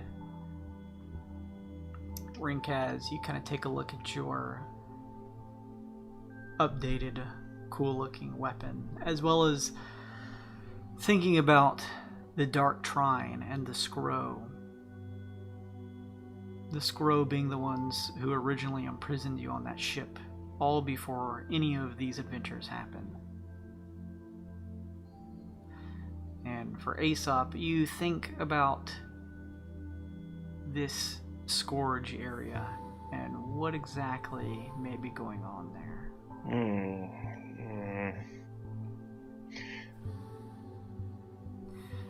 Hours pass, and you guys soon find yourselves nearing the Eos Ruins. Kui calls to all of you to come down to the mission control room when you have a second. Let's do it. Let's do it.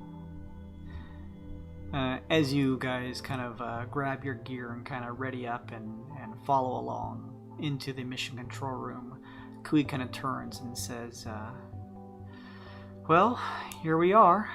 And she kind of points over to the astrolabe. You can get, there's the programmed illusion that relays the shape of the ruins to each of you.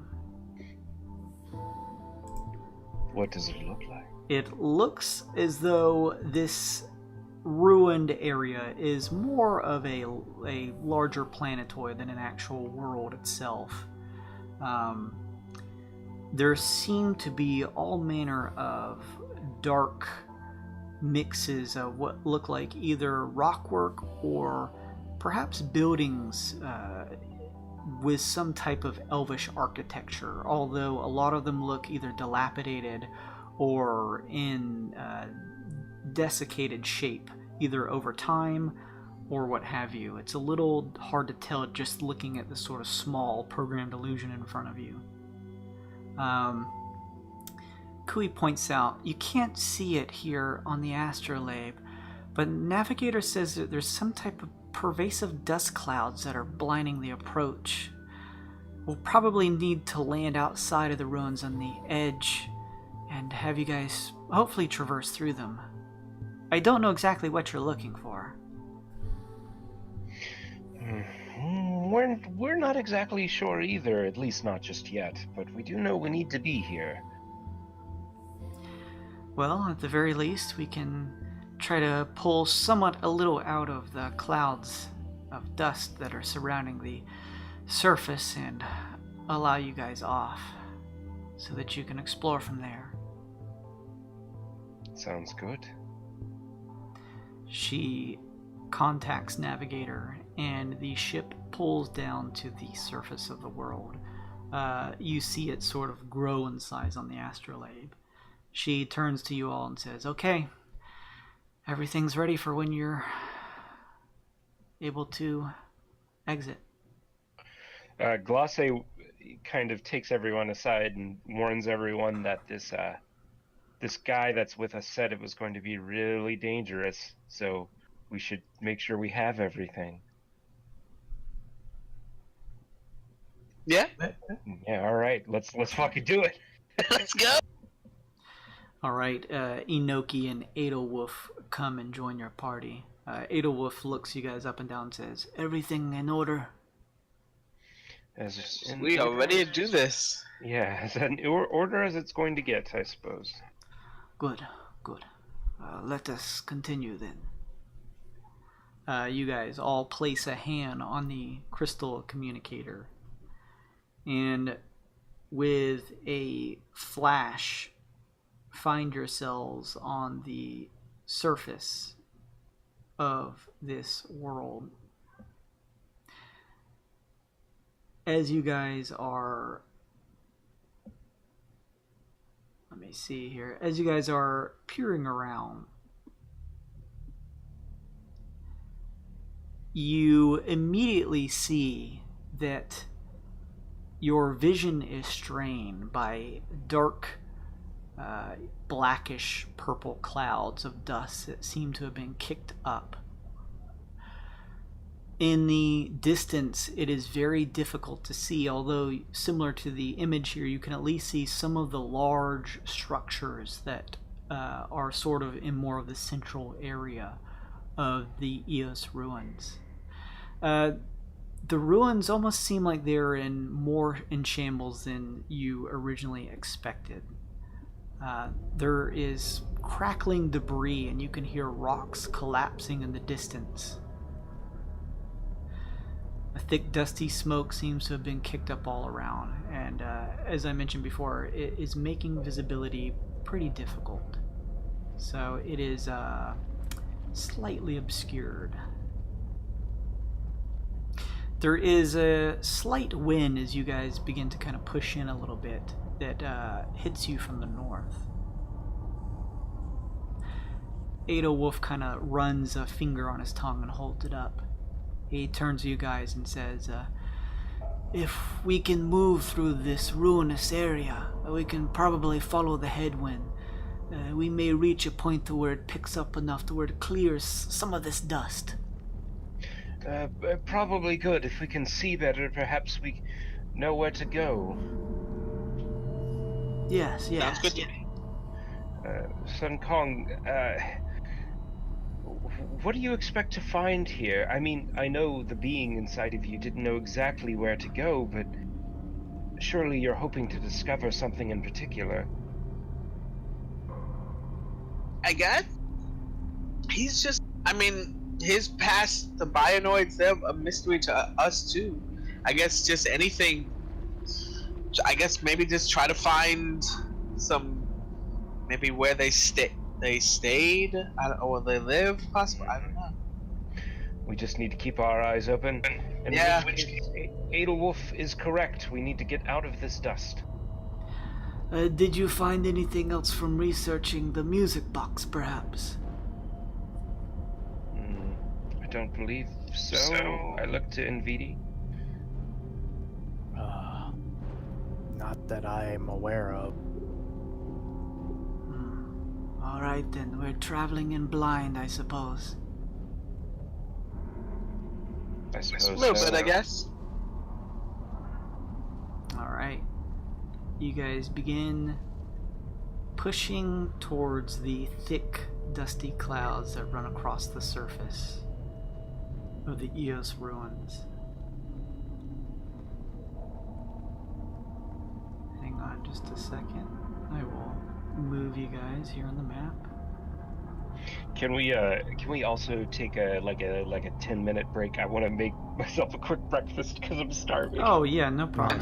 Yeah, I'll get things ready and we'll do a 10-minute break here and pick up.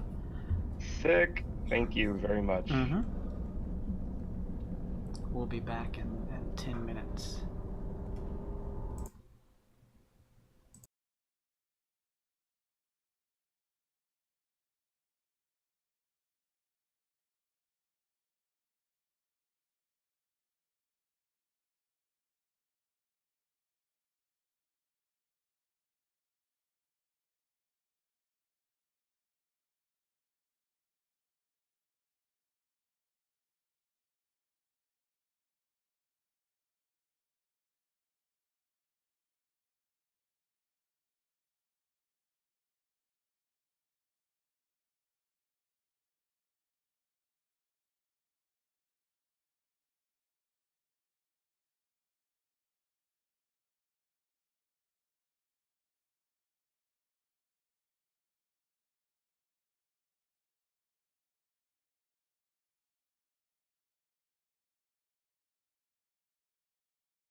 I am here. All right, you guys can see if you'll scroll down to the bottom right of the map. Daddy, it's black. Daddy, it's black. Good band name. Daddy, it's black. Mm-hmm. So, hardcore swing group. Adewolf. Hardcore swing. Adewolf seemed to think that we needed to go north to get through this dust. Yes, he pulling a finger out feels like there's a headwind north that if you guys could just push through this ruinous area, there you may have some clearing to at least see around you. Okay, well, So, do that. is this a drop off, or is this like the land look different? Like, is there a different elevation where I am now? Like going forward?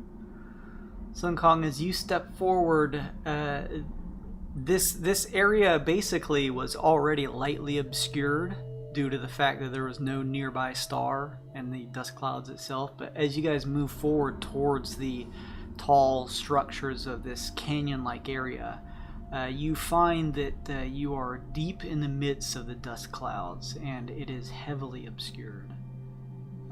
It is difficult to see far out from your hand, Sun Kong. You feel the sensation of what feels like bark. Oh, this is terrible. I have a dust allergy. I can't do this. Oh, God. Well, actually, it's kind of a weird question. It's probably not gonna amount to anything, but Aesop is gonna sniff the air and see if he can pick up any kind of scent or anything like that. Don't do it. You'll sneeze. Well, it's 12, so There's air. guys, there's air. It's okay. We can breathe. Are you smelling for anything in particular? Just any unusual scents that I would pick up. Blood, man. You don't smell, no, you don't smell anything in particular. As you are sort of focusing your keen senses, though, in the distance you occasionally hear what sounds like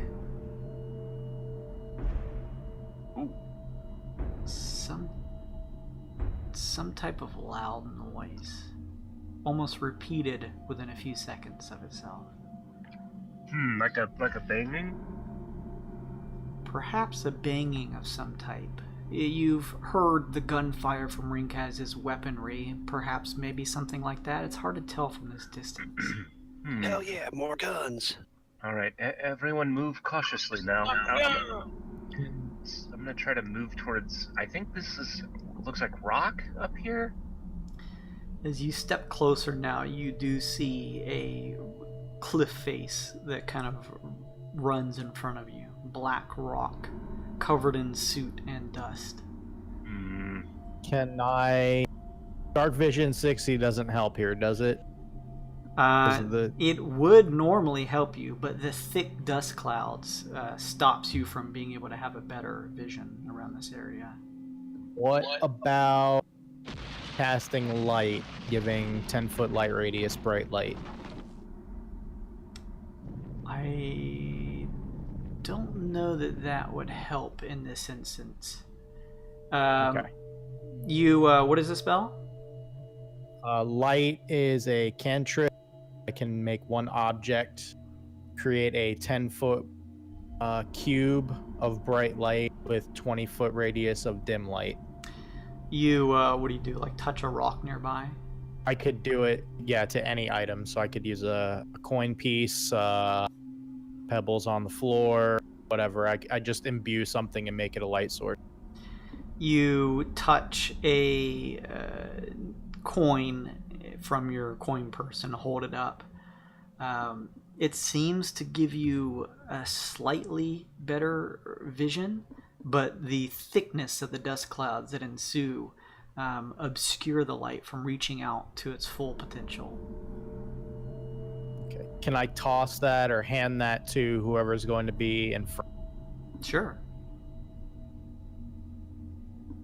I guess I guess Aesop could go first, but I'll stick with you though. is Aesop now the stealthiest character now that Yllaonna's gone? No, Rick and Sun Kong are both stealthy. So we at least have people that can stealth if need be. Yeah, for +4. Alright, cool. The So, ground below you trembles as in the distance you hear what sounds like collapsing rock and rubble. My pet is pretty stealthy too at +4. Can I make a Well, perception check? Also trained, so. Can you make a perception check? Ugh. I was trying to see if I could hear anything, but 10. Oh. And sorry, Jira has blind sight 10 feet as well. that's usually pretty good, but I don't know if that does actually go through dust. Like, you kind of need tremor sense to be able to see through like a thick cloud of dust. Ah, okay. Yeah, I'll say, well, can you and Jira communicate with one another? Can Jira, like, tell you things? Or no? Telepathically within 100 feet. I can communicate with it telepathically. Reading. That's good. So, although Jira cannot necessarily see out to that full extent, it can still sense particular things that it could potentially relate to you. Yeah. Can magically communicate simple ideas, emotions, and images telepathically with any creature within 100 feet that can understand any language. So that's Okay. what it can do, and then I can communicate with it telepathically up to 100 feet. Gotcha. And it has its own free will, but will always obey command. Okay.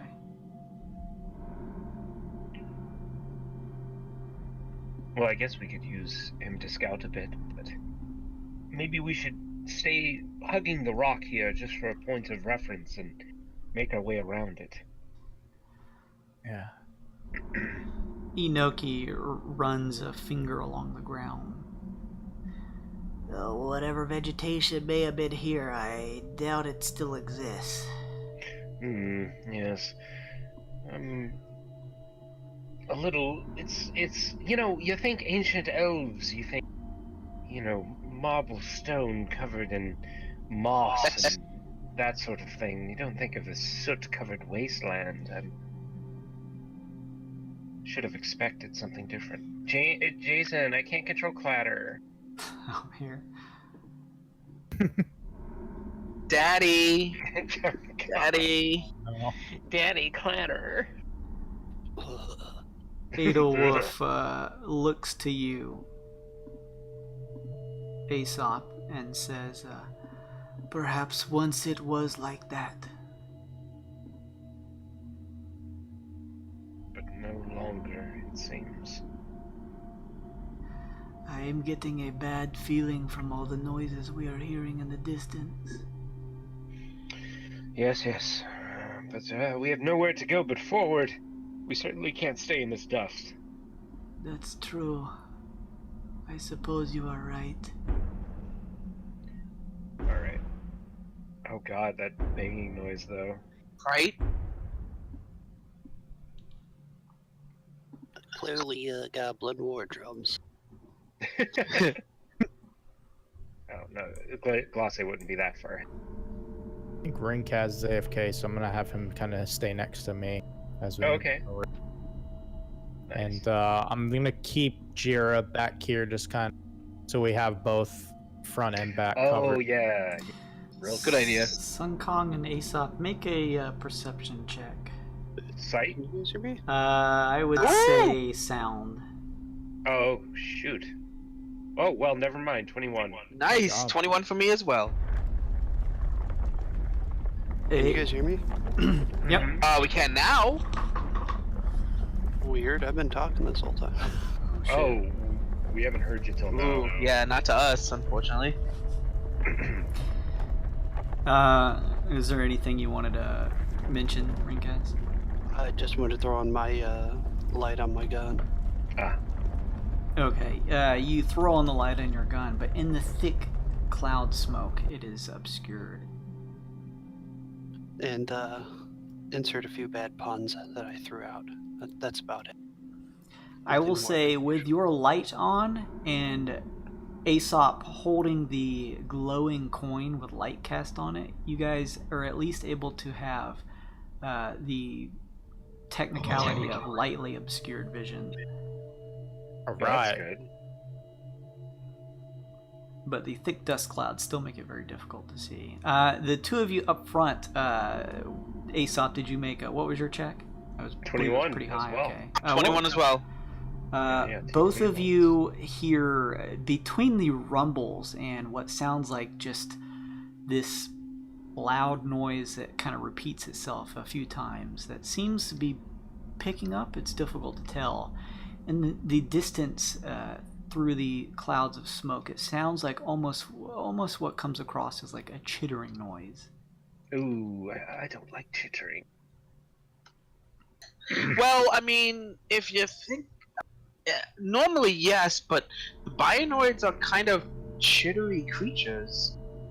Oh, you think it could be a bionoid? I mean, we can't rule it out. Well, let's stay on our guard. Let's not just shoot the first thing we see, but also expect it will attack us. Can't be reckless now. Sung Kong. It's Roshi? Roshi. I remembered now, thinking about the things on the box.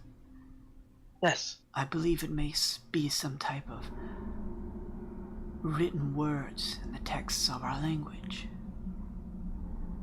Oh. Do you need me to go back? Do we need... Perhaps something to read once we clear away from this area. Okay. I'll remember that.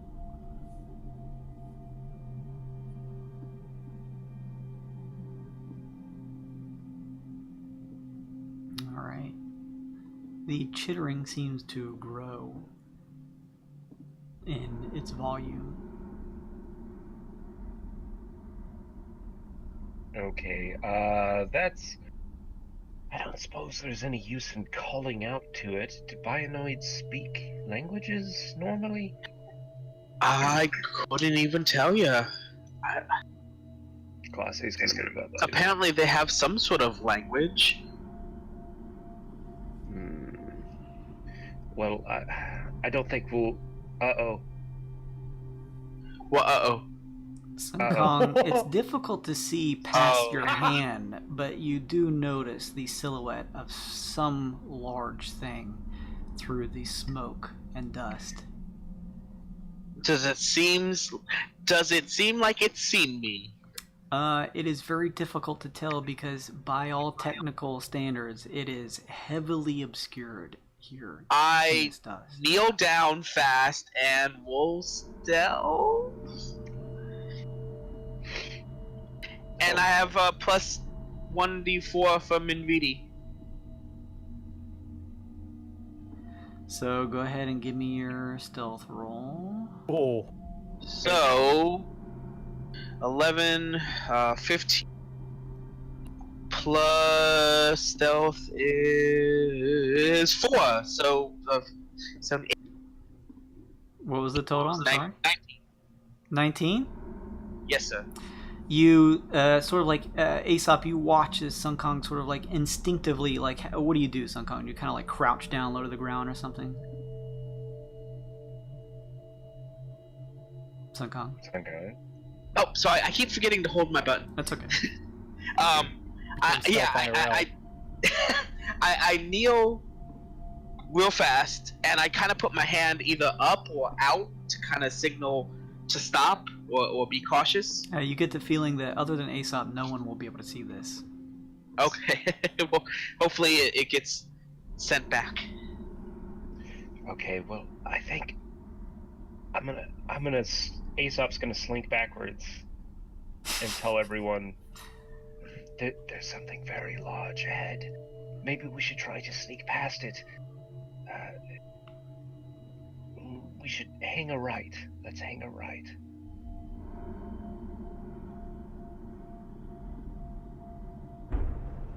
I'll take all of your silence as compliance. Yes. Yeah.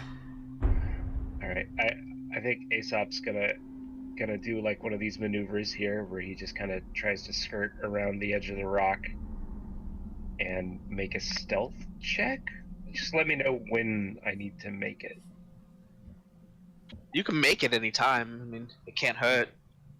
I guess so. Yeah. All right. So I'm gonna kind of dart around the rock and then like hide behind it.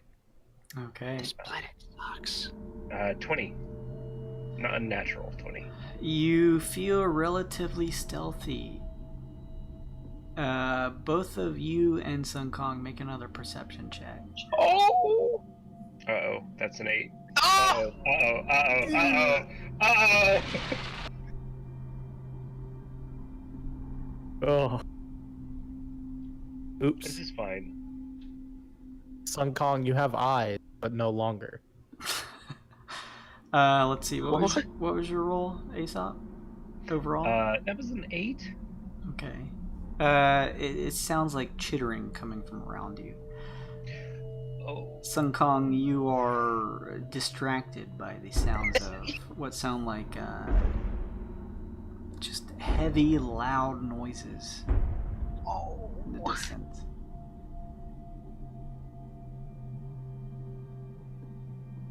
Come on, guys.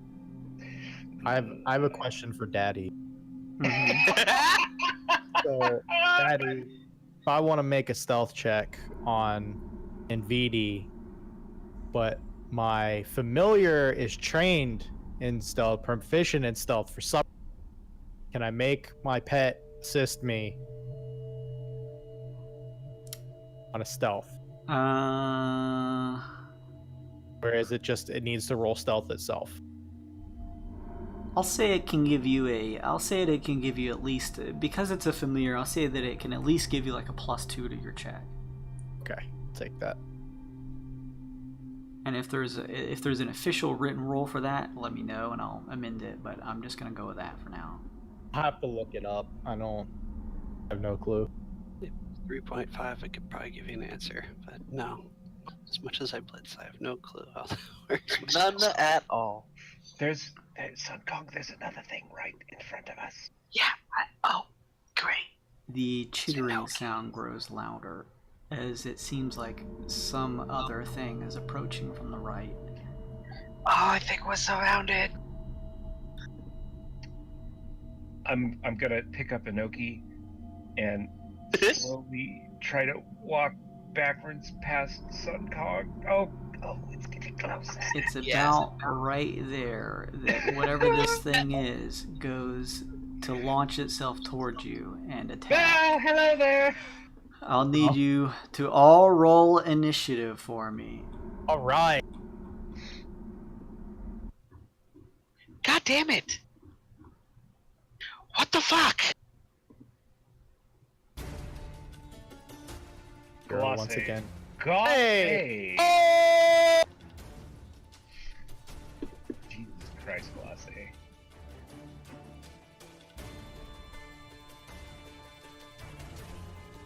Colossae too strong.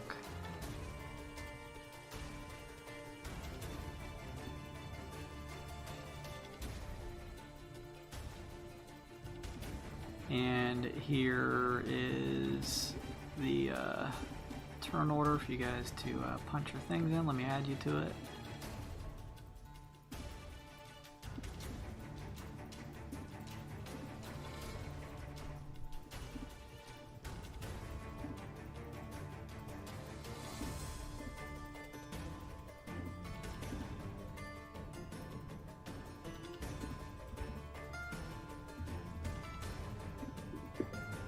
So you guys will go ahead and punch those in.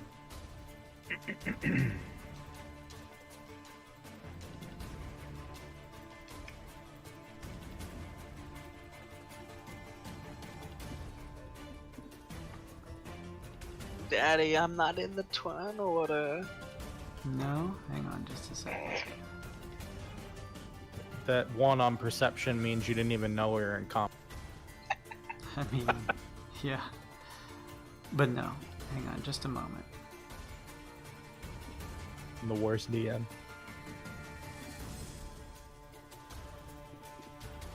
I'm just grabbing some things that may be needed. Flashlight. A flashlight.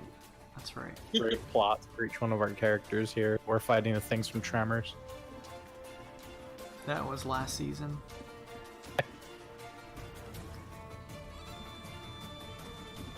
Let me add you, Sun Kong.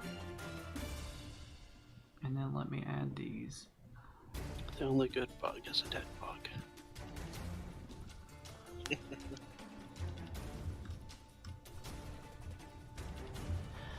As it gets near you, Aesop, using your coin, which is giving you lightly obscured vision, it looks to be a large insectoid-like creature. Multiple legs pushes it forward as two razor-sharp insect-like arms, bladed, ready to slice your way as it juts forward.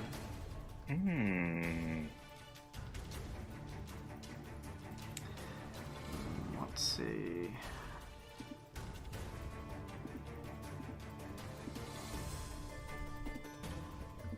There we go. We're just gonna keep that for all these guys here. Everybody punch their thing in, Sun Kong?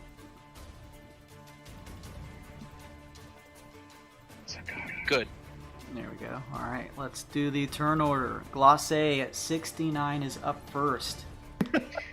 Okay, so you guys will have to forgive me because I am not 100% sure how to play a bard. But I think I'm going to start off pretty mild and try to do... I would just let you know, Luke, beforehand. For Glosse, it is a heavily obscured area. Oh shit, so she can't even see anything. Actually, she's standing next to you with a coin. I'll say that it's lightly obscured because she's next to you. Dim light. Hold on, I have to do the patented glosse. There you go. Yeah, she starts all fights with gross things like that automatically. Huh.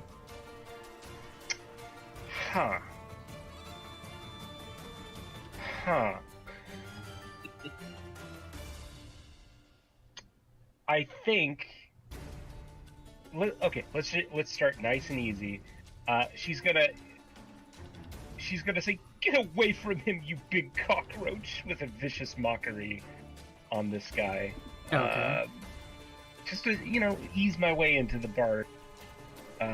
So he has to make a DC 16 Wisdom saving throw. Wisdom. The saving attacks are a smart idea considering the heavy dust cloud surrounding the area here, making sight difficult. I mean, look at it this way. Half of Hollywood doesn't know how to rap, but they still sing. So, I mean, you can play a bard easily.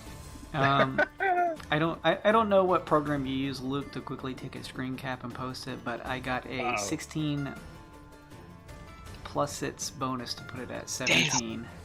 Oh, it's got a +1 to wisdom. No. Yes. Huh. It's actually a No little lie. wise.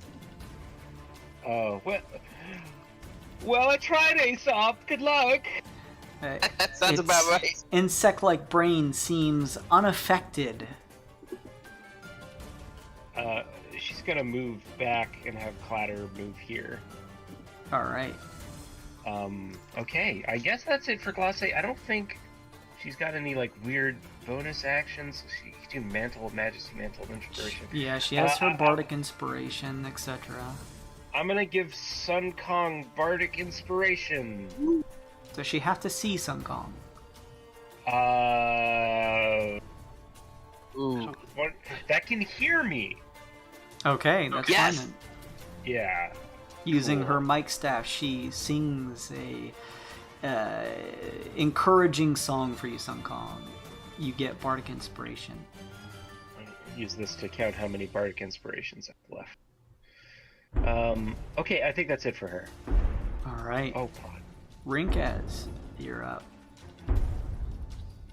Excuse me, this is in Europe, so it is in America. And I can't see anything. but I hear things, so I'm going to pull out my gun and I'm going to start heading towards where I heard things.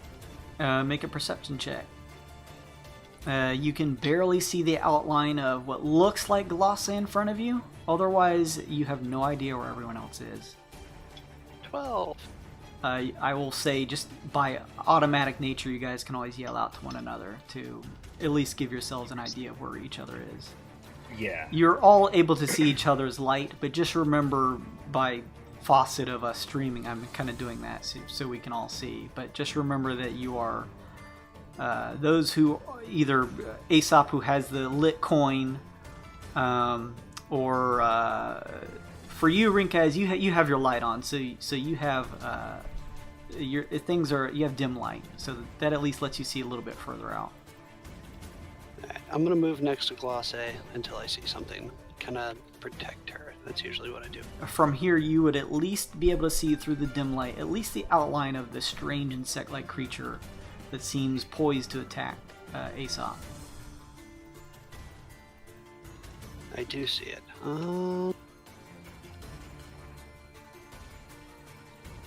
Can I take a shot on it with...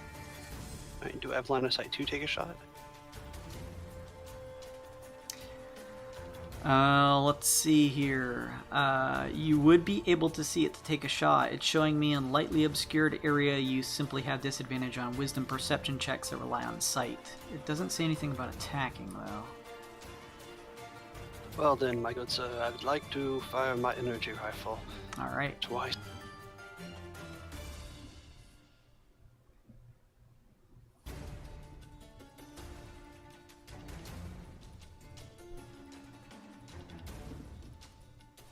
$16 hit? 16 hits.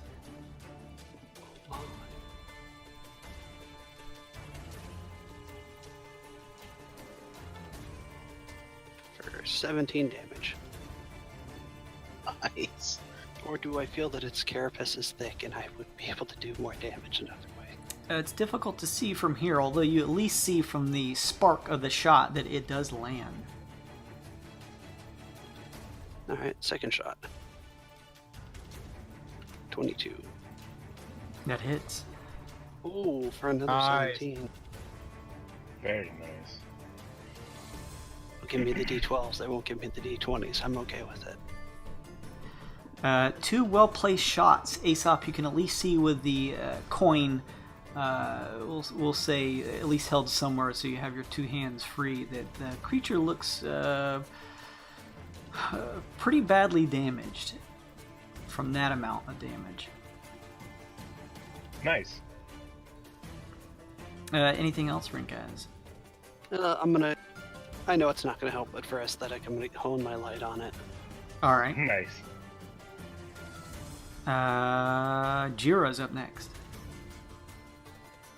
I would like to, let's see, 1, 2.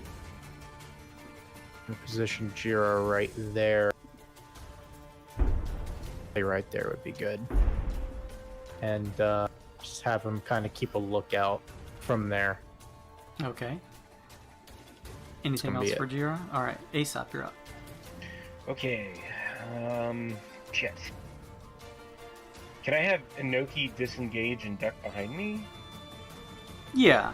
So he's a companion, so technically he only takes damage when you take particular damage in certain instances. Okay, in that case, I want to... Oh man, this is tough. Because I don't know how much damage these guys do. But I'm gonna slice my hand open, and jeez, my max HP is reduced by 8, and I'm gonna set my sword cane on fire. Yeah. Let's see if this works. And I'm gonna attack this guy twice. All right. First one's a 14 to hit. That hits. Okay, cool. Second one's a 26 to hit. Totally hits. So he takes 26 piercing damage and 6 fire damage. What does it look like when you kill this creature? Oh, good. Oh. Alright, they're still pretty Yeah! good. I find one of using the coin to light my way. I find one of the wounds that Rinkaz blew open, and I just stab into it with the flaming rapier, and it just kind of sizzles. Okay. The footsteps in the distance seem to be growing louder. Okay. Okay, it's fine. It's fine, everyone. It's fine. It is the creature's turns, whatever these things are.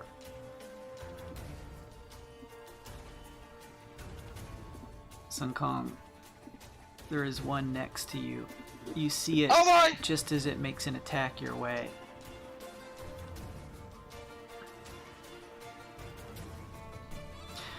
It reels back, and opening its mandibles, you see a spray of what looks like corrosive green fluid shoot out in a straight line that is 30 feet long and 5 feet wide. So a straight line, it is going to shoot it right through Sun Kong, Ukog, and then Aesop.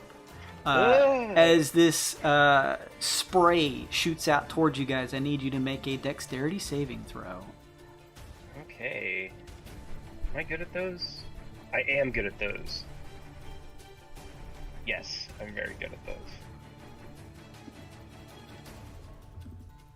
Mine's 18. Mine is 20. Oh, pretty good. And Ukog is making the roll herself. Okay. You guys dodge this line of spray that seems to shoot out. As you quickly dodge out of the way, you are successful in your saving throw, but still a little bit of this corrosive spray hits you, burning you for 7 poison damage. 7 acid damage. 7 acid damage. Oh, god damn it! I keep messing up my... Hopefully it didn't do that much damage to you. Yeah. Aesop instantly dies.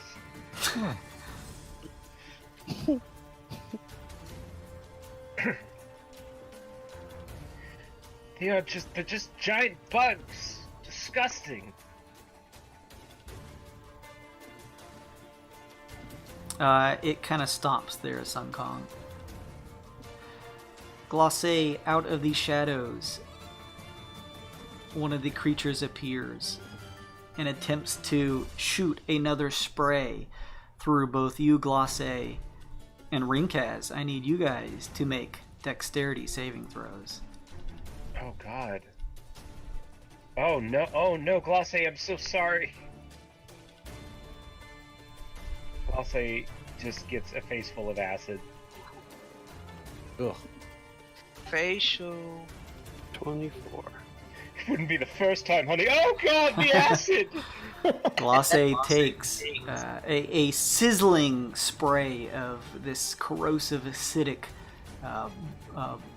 bug juice hits both Glacé, and just a little bit hits you, Rinkaz, as you narrowly dodge out of the way. Glacé, you take 14 acid damage. Ugh. Rinkaz, you take 7. Jesus. Oh, because it was a line. That's right. Yeah. The line? So Yeah, it's a straight line.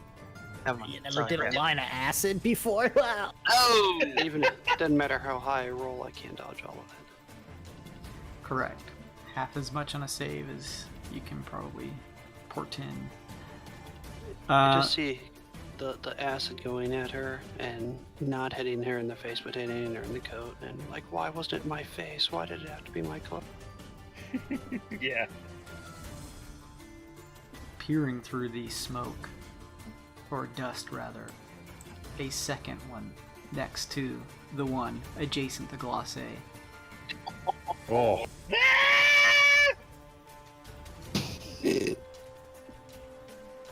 Oh god. It Fuck you, Jesus. fires a acid spray going through Glosse's space, and since it go up to 30 feet, through Aesop's space. Both of you again, well, Luke, 2 dexterity saving throws, if you don't mind. Alright. You poor boy. Let's start with Glosse.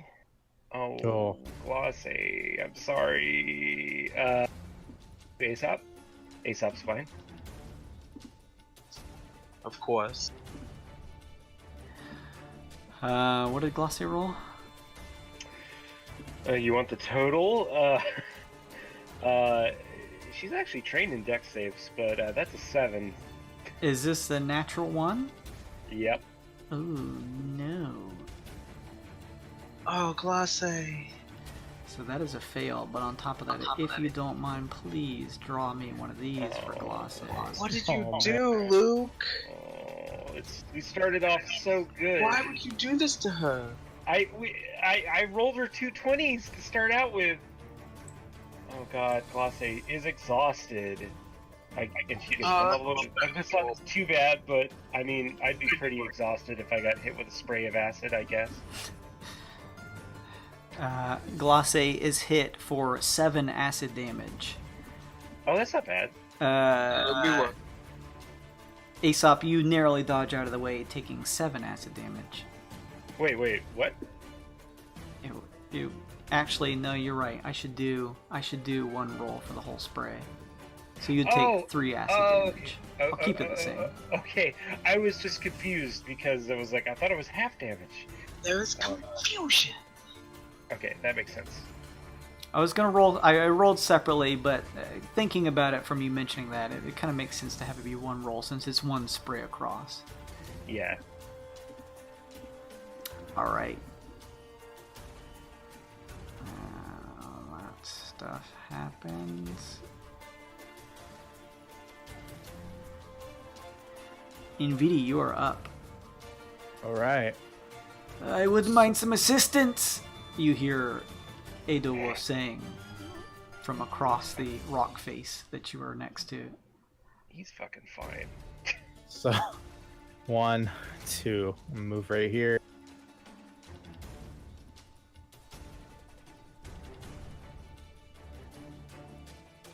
Yeah, that'll work. Just checking, I can see this one behind this rock. In this darkness. You do not have a light or anything. It is heavily obscured area for you. You cannot see beyond your hand. Okay. You hear things happening up ahead. So what And I'll do then. It's safe to say, again, that your teammates could at least correspond and tell you where the enemies are in conjunction to where they're standing. There's 2 giant bugs right in front of me. Okay, yeah. So what about that one? But you would The have top to one. approach them. I mean, I'll say you can make a roll in the dark, but again, just assume that like you can see the light around your character. You technically can't see any of their lights, other than the light that Rinkaz sort of has, that is sort of dimly peering through the dust with it on top of his rifle, and a very faint glow from the coin that you cast light on coming from Aesop. Okay. But Rinkaz has his trained in the other direction, so I'll allow you to make an attack on the one that Glosse mentioned, but it'll be at disadvantage. Can I instead, trying to think outside the box, Mm-hmm. can I create a bonfire next to Glosse? Sure. Tell me where. I'd like to create it right there, to the left. Okay. So I'd be able to create 5-foot cube. Something like this here. Yeah, like I'm guessing it just would be 1 square. All right.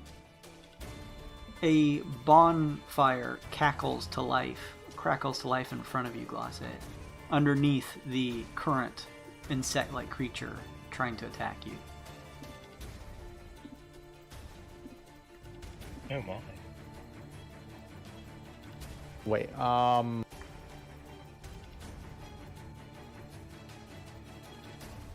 yeah, that's created on the ground where I can see. I guess I can't do that. Never mind. Okay. Yeah, you'd have to see it. Now, you could always travel over there, but technically you can't see it. Technically, I can't see it. Jeez. You can, like, barely make the outline of Adolwolf in front of you. Yeah. Let's just warlock up and move forward.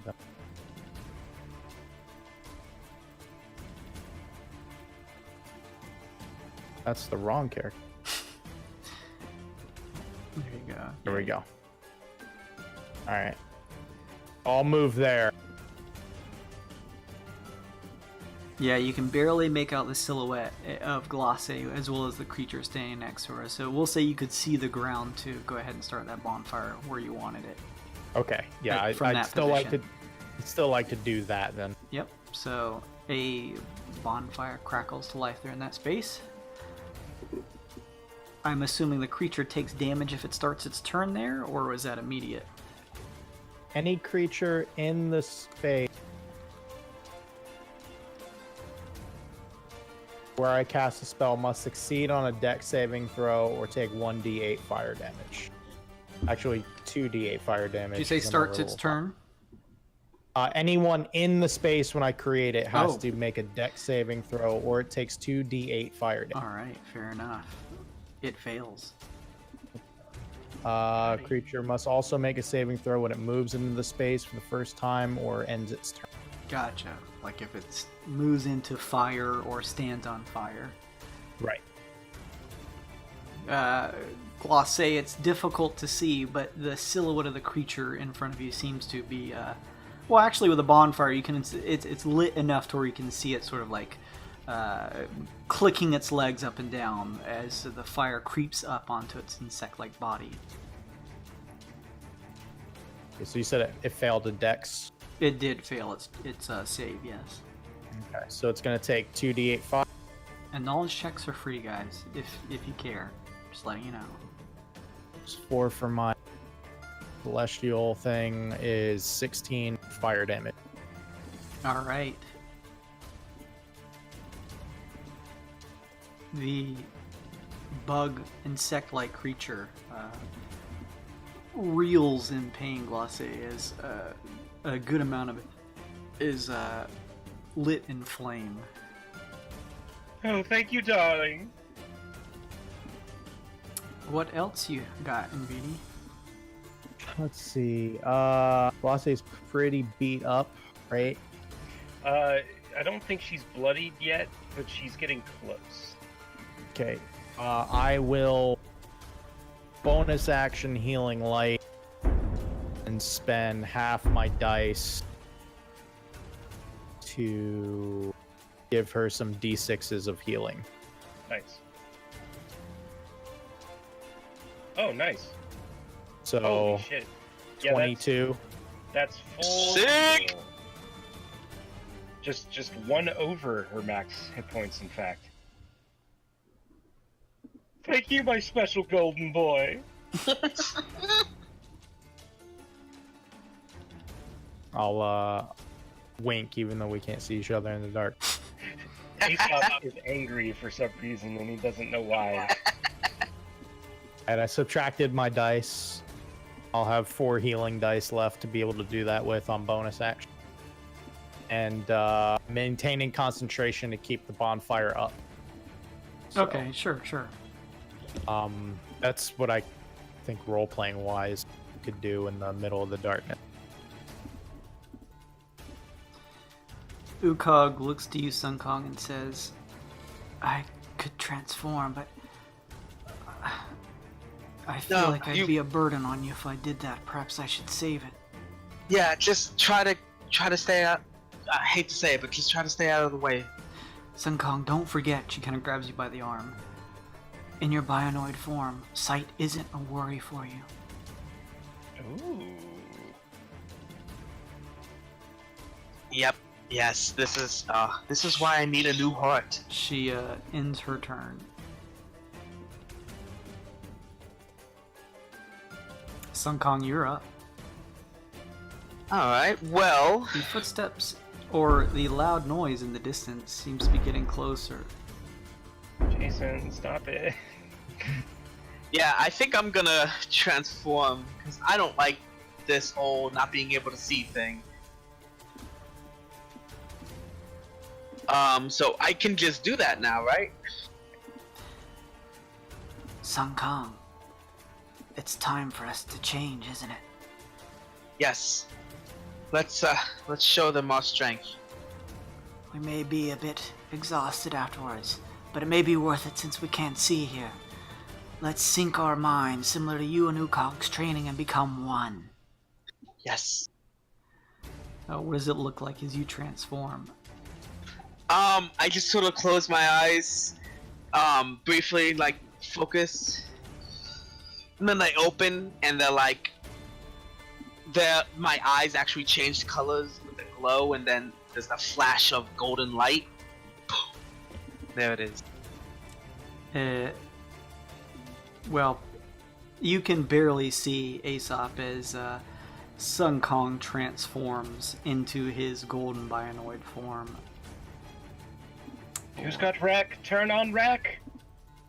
Could Rek even see? It'll be cool. True, yeah, like found footage.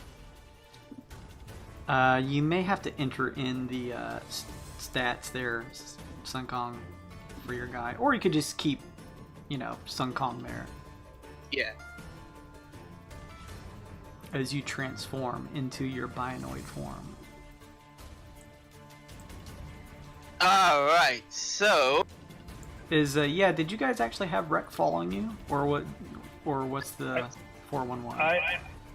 So before I think, wasn't Yllaonna keeping Rek? So I guess we need somebody to claim Rek, because we definitely said we were bringing him. Yeah. Because we needed to record stuff. So I imagine you guys brought it, but it is very dusty around here, so it would be up to you if you would say that it's out or not.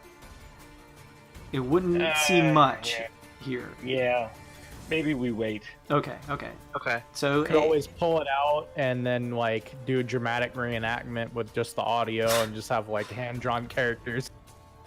who? Let's at least figure this out. Who is carrying Rek in their packs? I mean, I'll take it if you guys want. Yeah, it seems Okay. fine. All GoPro footage of monk battle. We'll I say love- if you're doing that, Sun Kong, we'll say that Ukog has it with you, so that you're not kind of weighed down by it. Alright, well, You I am, transform. You have all of your bionoid abilities.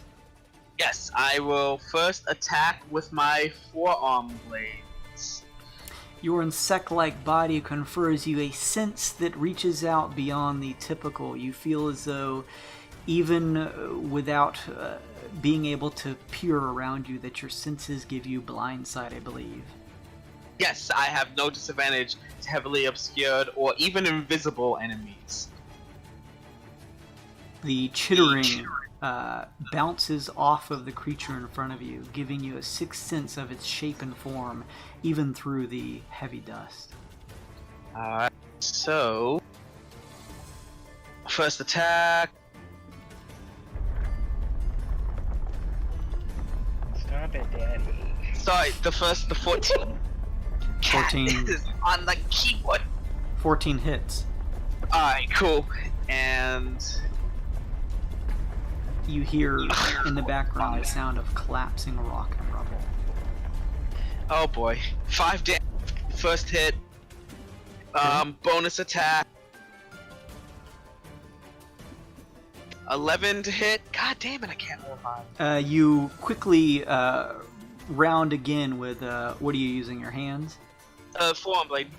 With a forearm blade and swipe, but it quickly catches with the blade of one of its, long, sharp forearms.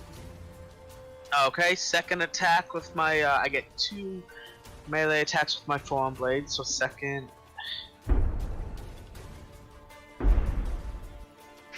Oh, god damn it, 11 again, I miss. It catches, it's almost as if it has the same senses. Okay, so I will try to. I still have my quarterstaff, so I will now attack it with that. Probably the reason it's now that you think about it, they seem to continue to approach even though you took a very stealthy stance. Okay. 12. God, it's 12 hit? Is this another forearm blade? No, this is my quarterstaff now. I used all my. You kick your quarterstaff up, grab it with a hand, and go to strike. It catches with its mandibles and throws it away. Not out of your hand, just sort of like throwing it, like back. And my second attack with the quarterstaff. 22. That hits. 11 damage. All right. And You quickly sort of throw the quarterstaff into its side where it wasn't blocking. Yep, and I will use a key point to take the that defensive stance. I can't remember. Your what is it? Patient defense? Is that it? Yes, patient defense. Okay.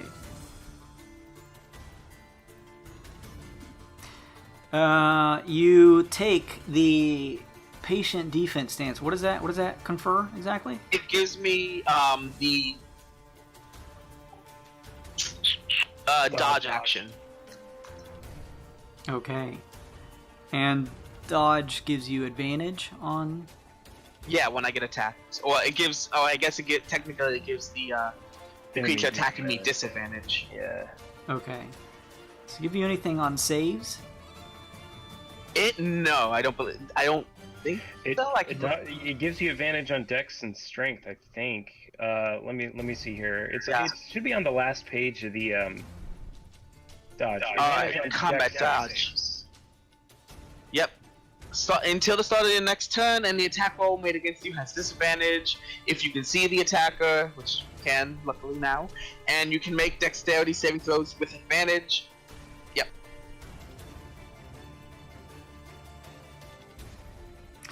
All right. And that's my turn.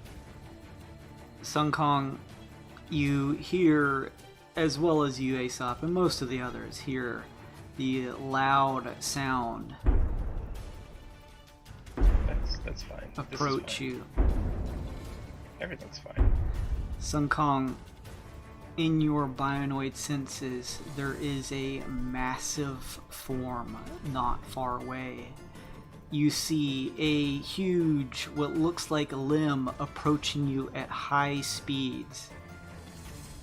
I'm sorry, you said limb?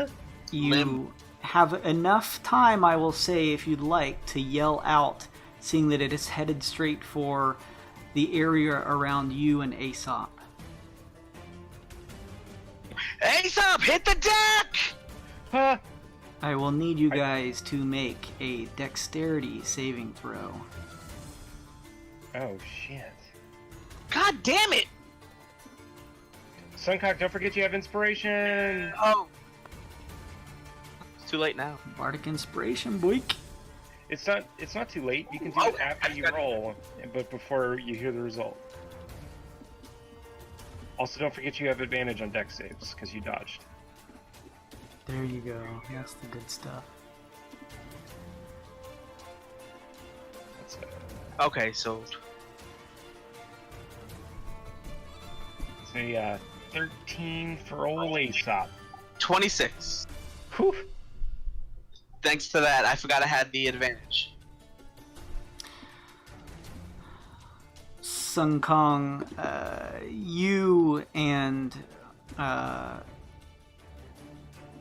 Ukog are able to sort of quickly do a backflip up onto the rocks. We'll keep her token down here. Aesop, you were not so lucky. Oh no! You quickly, kind of using the coin, pull up to see what looks like a foot coming down. Oh! Oh! It's a foot. And all you can see is this as the foot tramples over you. Oh god! Wow. What I- is that? I just got fucking stomped. You got T-Rexed. You are stepped on Aesop Jesus Christ. Daddy, this hurts people. for 28 bludgeoning damage. Aesop super bloody, fuck!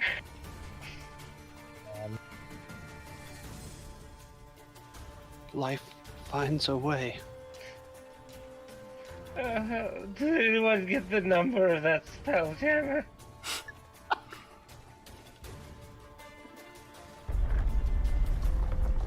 There seems to be a behemoth-sized foot, Aesop, as you kind of spitting up a bit of blood in your mask, push the toe just enough to roll out from under it. One of the toes, seeing as one of the toes is as large as you are. Jesus.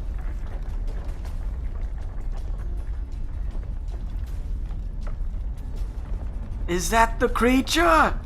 You hear Adolworth yell in the distance. It's something alright!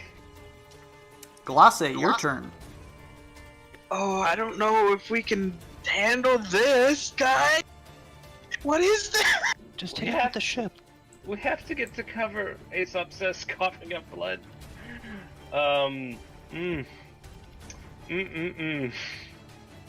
Yeah.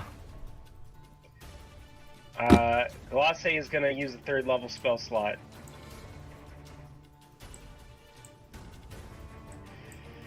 And cast Hypnotic Pattern. Or actually, I don't know. Are we running? She says. I mean, I don't know. I honestly don't know if this is something we can actually handle. This is a different level. Aesop, are you alright? I'm not alright! We Is the foot still there, or is it like did it just walk past us? Oh, it's still there. Oh, we should run. 3rd level spell slot, Hypnotic Pattern, just in a giant cube in front of Glace, next to these two things. They have to make a DC 16 Wisdom saving throw. Alright, let's see if they can make that or not. Everyone group up! We have to get back to the ship! The first one fails. The second one, what was the DC? I'm sorry, 16? 16. It makes it. The one below. These fucking bitches. Yeah, they're very lucky. Well, this guy. The one next to her on the bonfire, though, doesn't. Well, fuck. Could you drop the bonfire, sweetheart? I believe I could just. Yeah. Let me check. I would think if you just stop concentrating on it, it goes away. I would think. Could be. Yeah, it's Concentration, and it just says until the spell ends. What's the duration? 1 minute. Oh, so yeah, you Oh, have concentration. You can drop it. You can choose. If I'm allowed so to do it Jake- when it's not my turn, then. No, you can just drop anything at any time. It doesn't have to be during your turn. Oh, okay. If you want me to drop it, I'll just. I mean, so here's the thing. He's hypnotic patterned, which means he's incapacitated until he takes damage. Oh, got it. Yeah, I which can. will take damage automatically in the fire. Okay. I can... Unless, Jason, to get a little rules lawyery, if these things are immune to being charmed, they can't be affected by hypnotic pattern. There is nothing that says that they are. Okay, so that's fine then. Rules lawyer. Yeah. It's important. It is. Class. Okay, yeah, hypnotic pattern is that guy, but shit, now she is still standing next to this guy, which is an issue. Can Rin cast Charm the giant thing? It's charm person, I doubt. Oh yes, not Charm Dinosaur. Gotcha. Are you saying that a dinosaur is not a person, sir? Oh my god. I'm a lizardist. Wow. Wow. You all look the same. Mantle of Inspiration does. Oh, cool. Commod, gain twice die roll and temporary HP. That seems good. I'm gonna expend another one of her bardic inspirations to do Mantle of Inspiration. Probably not a bad idea. Yeah. So allies equal to my Commod, which is 5, so that's good. Sorry, I'm learning a new character. I need to. You're good. Yeah, it's a lot of new stuff. And what is her bardic inspiration? 1d8. It's a D8. Okay. Bardic inspiration, gain twice the die roll and temporary HP. Okay, so not too bad. This is like something from Fargus. Inoki says. I can't use her better mantle because people have to be able to see her, so this will be fine. Oh my fucking god. Well, everyone gets 2 temporary. What a fucking waste. It's almost like a pat on the back. You can do it. Christ.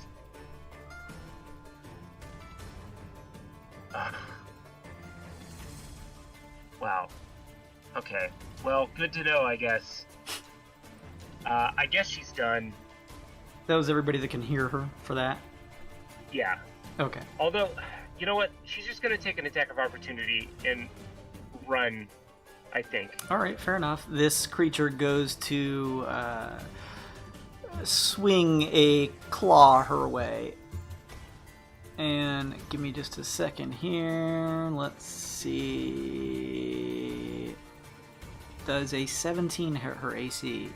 Ooh, it does, but we may want here. I may have Clatter shield her once per round. Even with the +2, it hits. Okay. Glosse is caught on the back by one of its razor sharp arm blades for 7 slashing damage, plus an additional 4 acid damage. Not bad. She has to make a Constitution saving throw. Actually, she succeeds. No, it's not going to do that. Oh. It takes one sort of a quick bite her way. Actually, not a slash, and does nothing else. So is that different damage? No, it's the same damage. There was an additional effect, but the creature's choosing not to do it. Yeah. So don't hurt this guy. It's incapacitated as long as Glosse doesn't drop concentration. So then with that, NVIDIA, are you ending your bonfire to keep him mesmerized here? Yeah, if that was communicated to me, then I would let you know. Yeah. Okay. She'd let you know. So you're just enough away to see there's some type of hypnotic pattern that is pulling its eyes, and so you, with a wave of your hand, light emitting from your palm, the bonfire crackles out of existence. That's it for Glosse. She's done everything she can, include completely waste a bardic inspiration. Rinkaz, you're up.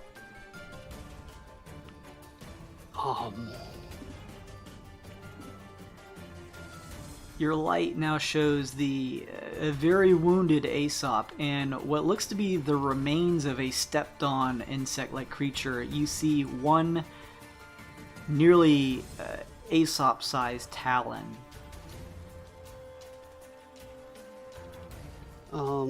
This one that's attacking entry. I'm gonna turn and blast. All right.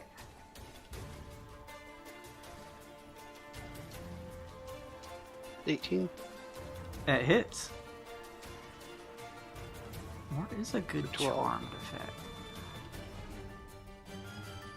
There we go. That's a natural 20. Hey! Holy shit, okay. You want a crit card or you want to just do your double damage? Double damage with this thing to go away. All right. This time I actually agree. 12, and we roll the other d12.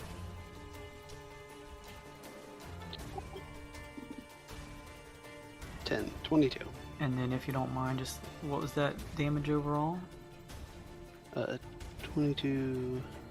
32. Is that what it was? Yeah, 34 total from all the shots. The creature looks as though it can barely stand from your 2 strong blasts of your weapon. So tempted to make the extra action. You gonna be okay, or do you need me to blast this thing once more? I mean, I would be fine, but I mean, we got a bloodied teammate. I'd rather tend to than attack. Alright, then I'll use my action surge to take 2 more shots at it. Okay. First 29. attack hits. For 12. What's it look like when you kill this thing? 2 shots to the eyes, 1 to the mouth.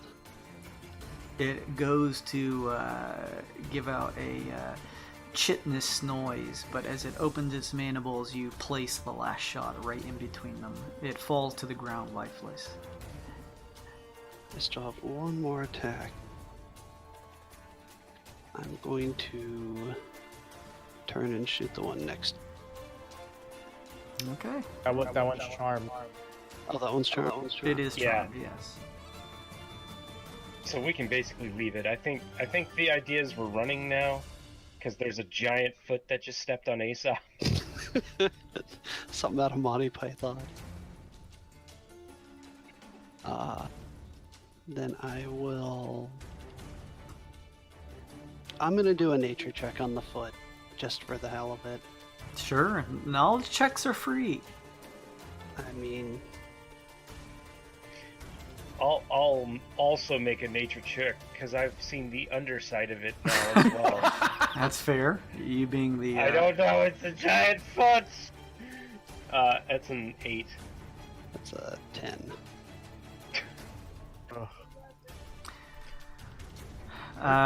Aesop, yeah, you unfortunately only saw the soul of what this thing is, so you didn't get a good chance to really get an idea of it otherwise. Rikaz, you're barely able to make out one of the toes of the creature. Whatever it is of a scale you have not seen before, other than the Witchlight Marauders themselves. Although this doesn't necessarily seem like a Witchlight, but it's difficult to tell. Aesop, he saw into its soul and saw pain. Oh, I get it. It's a joke. I'm dying. It must be the monster! Ada Wolf yells. You think? If I could honor this and start shooting you with healing darts, I would, buddy. Then, I mean, moving up isn't gonna help, moving away isn't gonna help. Let's Class A! Class A has the crystal communicator, we have to be there. It's true. Maybe we shouldn't go back to the ship. Maybe just... if we could find higher ground to see what this thing is. True, okay, that's fine. I'll move towards Start the heading. cliff. Yeah. That's about it. Okay. I will say, so this rock surface seems to head up to some degree. So if you chose to, it would be possible with a decent athletics check to climb your way up. All right. If you chose to do so. It looks like it's too close to the creature, though. You're unsure if the creature would be phased by a height from this rock, but it seems to go up a certain degree.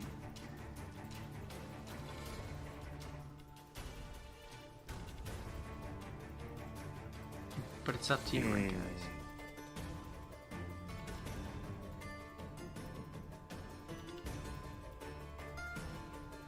Kevin Kaz, what are you doing? I'll end. All right, Jira. All right, so Kira is going to spring into action, sensing that party's in danger. Jira's going to try to fly. Here's my buddy's sheet. Jira's going to try and fly towards Aesop. Okay. It has no trouble doing so. Assuming that, again, you don't have to RP, but just coordinating with your voices, it could head towards Aesop's voice. Although, there he goes, yeah. Yeah, where, I don't know if you want it on You can the just spot. put it there so I can see it, at least. Okay. A touch range, it can still be adjacent. Yeah. And what I want it to do is I want Jira to deliver a healing touch on my... So, I think you're breaking up, man. Yeah, may you need to cut out. disconnect. Yeah. my button might be breaking fun on this mouse. So what I want to do, I want Jira to go next to Aesop and then get ready to, or hold an action to deliver a healing touch on MVD's turn. In just a trigger for as soon as it gets to NVD's turn, is that it? I'm gonna use Jira to So trigger through the Jira, you're gonna cast that to heal. healing touch. I'm gonna use Okay. On MVD's turn. Can he not do that himself, or no? No, he can't cast NVD Okay. spells. Okay. Yeah, he can deliver my touches, but he can't. He can't. Yeah. Delivers his touch.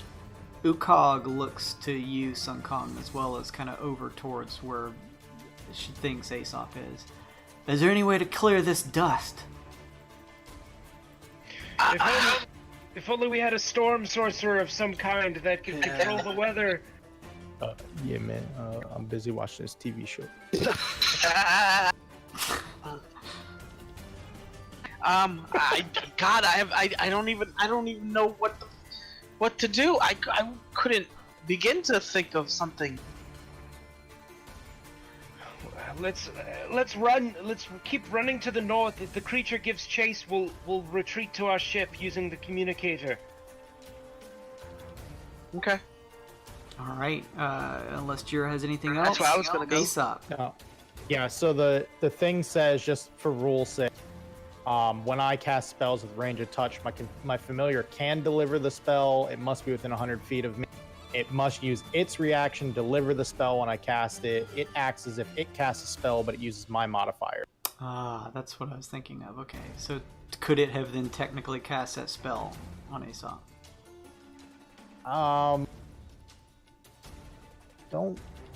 Not the way I'm reading it. Yeah, no, it still deliver needs the spell. His spell. Yeah. Okay. Can deliver the spell, but it acts as if it casts the spell. I'm saying it Gotcha. doesn't initiate it. Okay. Fair enough. I'm just trying to clear it out for me because I'm still kind of learning D&D, even though I've been theming this game for you guys. Aesop, you are cleared but bloody from having being stepped on by a large toe of some massive creature. You're unsure of its origins. I got fucked up, and I don't even know what this creature is because I couldn't recognize it. From the orientation of its foot, it appears as though you may be behind it. You're unsure. Okay, I'm not going to worry about this giant foot right now. I'm going to suggest that we all run. Sounds good to me. Inoki says. However, I know Nvidi said he was going to heal me with this little fellow. Well, I mean, it could latch on to you. I want it to be in the square with. Oh, cool. Okay, then yeah. He is tiny. He can fly, so. Alright, let's move 5, 10, 15. So we 20, could say that 25. he perches on the shoulder of it, Aesop. 30, 35, 40. And I'm just going to yell out through the dust and darkness, like, follow my voice! Come to me! Yes. And I kind of wave my flaming cane to hopefully guide people through the darkness. And oh god, blood hunters don't have a second wind. I wish that they did though. I think I'm gonna just chug a healing potion. I was gonna say, you don't have any potions? I'm just gonna chug a healing potion, yeah. And that'll be it for my turn. All right. That's 2d4. Sun Kong, the insect-like creature immediately in front of you, Nice. begins to quickly move away. Yeah. Yeah, it does. It scrambles up the rockwork.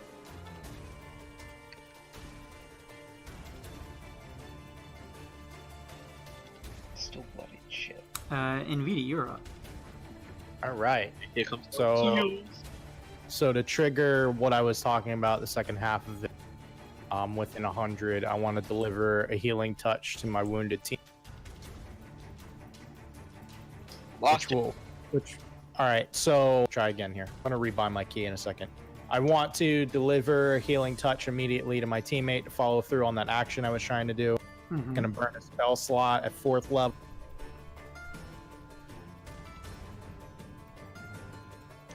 And that's probably the worst heal I've ever done.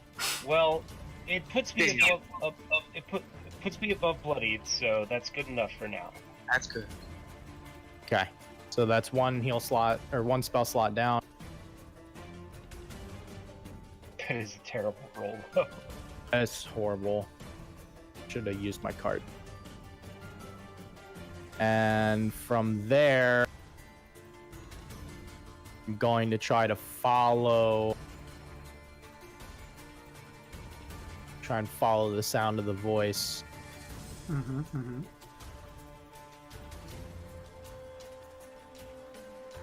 You pass by a mesmerized insect-like creature. Duh. Ada Wolf follows along with you. I can move 30, so that's my 30. I'm gonna call out to Aesop, just role playing. Are you okay now, or do you need more? I'm as good as I could be for the time being. I'm a little hurt, but I'll manage. We should focus on getting out of here. Okay, so then I'm gonna hold my last bit of healing that I have, and pass my turn there. Alright. Ukog is next. She's going to move along with you, Sun Kong. She passes a turn to you so she can move with you. Alright. So we are gonna move. You will need to make some type of check to get over the large toes that are in your way. You could also move to the right, but you're not sure where that goes. Like, over the rock? You could also try to, go over the rock. It would take like an athletics or like some type of acrobatics check for you to bound over. No, that's fine. I'll do an acrobatics check. Acrobatics 19. Are you trained in that? Yes. Absolutely, I'm proficient. Yeah, I'm proficient in. Ukog grabs your hand and says, "Together." Advantage? Like our training. Yes, advantage. She's how? That's 19. yeah, that's fine. So basically, you rolled pretty well anyway. But basically, with her taking her hand, plus 10. You in sync, sort of gripping hands, clasping your fingers, sort of bound between the rocks, and using each other's sort of momentum, pull each other over the rocks, both making your way over. So we'll say that's like 15 feet of movement to bound over the rock, which is pretty much what it would be. You're like kind of jumping over.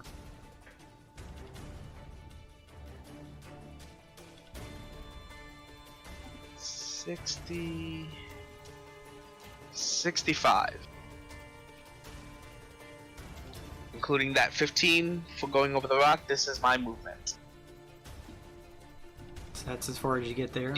And since Aesop is feeling damaged, He probably is.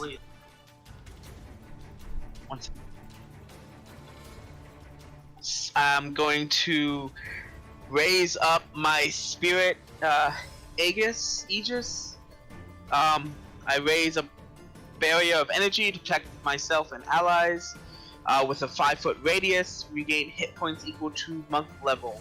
Nice. So you get 8 hit points, and we will be resistant to non-magical bludgeoning, piercing, and slashing until the beginning of my next turn.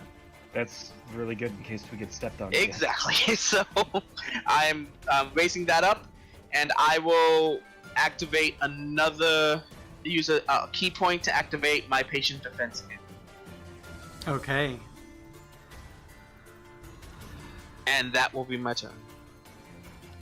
Glacé keeping, I believe, concentration to keep the sort of spellbound insect creature below.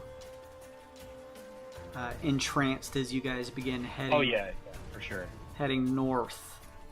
Doesn't seem to be anything stopping your way so far.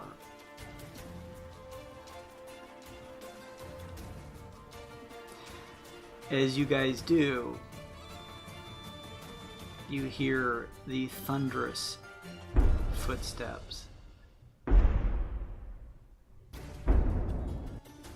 The ground around you trembles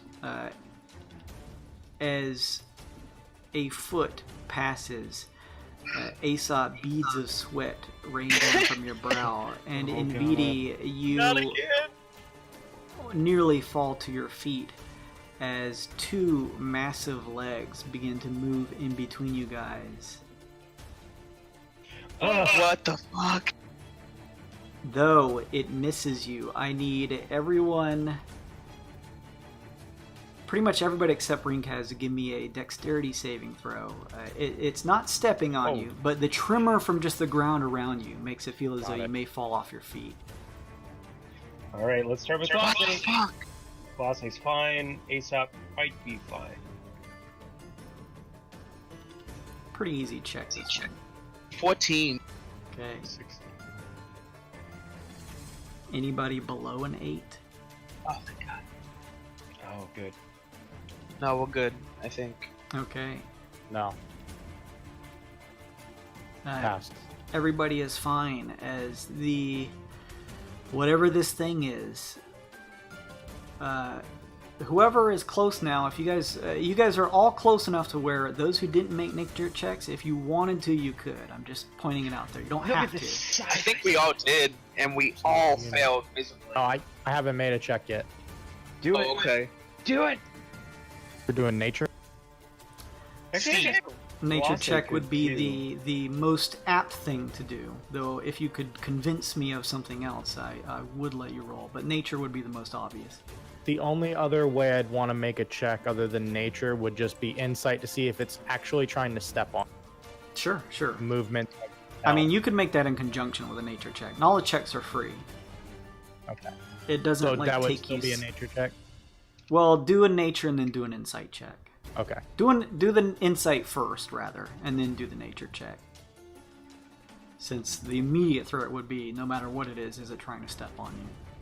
All right. So that would be an 11 on insight. With that check, you get the sense that it doesn't seem to be purposefully trying to step on you.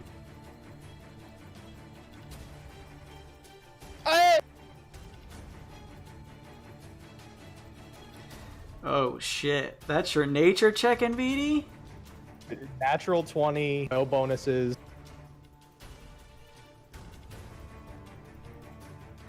Damn. NVD, throughout your time, you have studied many books. You especially remember your time at the colleges and studying the various books detailing not only the histories of the worlds surrounding the Twixt, but also the monsters that ensued. You were a pretty studious student of the school and retain a lot of the information from many of those books. There was one, however, that struck you as particularly interesting. A creature that most claimed to be a myth, something that couldn't be real. They claimed, from at least the tales told, most assumed that it was a story that was told to make up for why kingdoms fell and had to be reborn again, though most chalked it up to just the wars and politics that happened with the nearby kingdoms. They said that there was a creature that slept for some time, only awaking at certain points to cause absolute destruction in its wake. Extremely aggressive. As tall as any tower. The book claimed it was unstoppable, and they said that it was such a force of nature that it could even be assumed that it may have been a weapon to fight the gods themselves. You remember specifically taking a few nights wondering what this creature was and if it could be real or not. You only remember that from the title of the book, it mentioned that this was a Tarrasque. Oh my. I've never actually seen one. Like, So that's With why your- there's poop in my pants. Check of 20, you can tell from the scale of the talon and toe in front of you, this is probably a full-grown adult Tarrasque. Yeah. Though, it doesn't seem to be purposefully stepping on you. Wow. So you're saying there's a chance? no. It is not the end of its turn. It shifts its large foot up and continues stepping on into the black of the smoke. You now realize with your check and VD, the sound of the rumbling, the collapsing rock, all of those noises, all of this dust cloud kicked up is from this creature.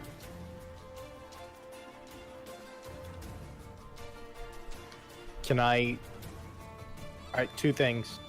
One, can I communicate what we're up against to my teammates in some sort of intelligent manner, like within like a second or Yeah, unless you're monster? yeah. So like this, I just went on a diatribe, but that was like in a split second. You know, you're remembering. Oh, that's right, the Tarrasque. So Okay. you know, unless you're doing like a paragraph, like a monologue, you can communicate with your team.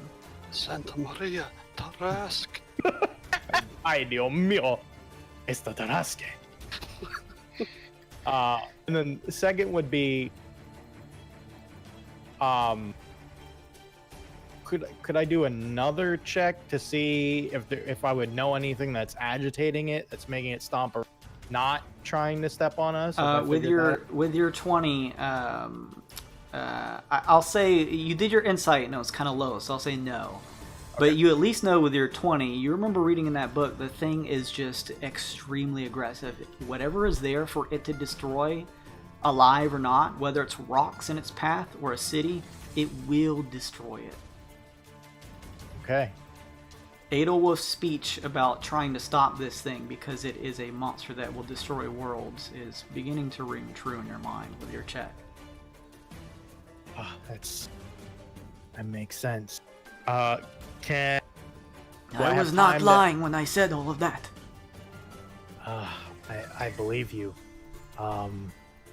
With what you said earlier, what could we do with the music box for the hero to help us? This is bad. The stories foretold that the hero was the one who helped seal the creature away. Perhaps we can do it again. Great, we know why. Let's go. We know why we're here. Let's go. Yes, we must continue. We have to get to cover and think this out. I got stepped on by a Tarrasque. And lived. I mean, that's because it wasn't trying to kill me. It just... Yeah. Details. Yeah. All right. That is the end of its turn. Glosse. Huh. Well, she's gonna run. The sound of the footsteps is loud and easily audible. It sounds as though it went off to the left. West. I think we should dash, guys. I think we should just, like, fucking book it. I'm okay with that. Yeah, alright, so Glosse is gonna run. She just runs into the darkness screaming, having seen that. Oh, wait, it's not letting me... Hold on. Alright, 5, 10, 15, 20, 25, 30. Okay, Glosse disappears into the darkness. That's it. Glosse, as you continue running north, the wind begins to pick up. The black clouds of dust that were kicked up from this creature, you can now see piercing through a bit more light in the distance up ahead, as though the mist may clear up if you continue. Then yeah. This way, everyone! Please hurry! Alright, with that, Rinkaz. I mean, saying you got stepped on by a Tarrasque and lived is... But I mean, I could always shoot it. I would always shoot it.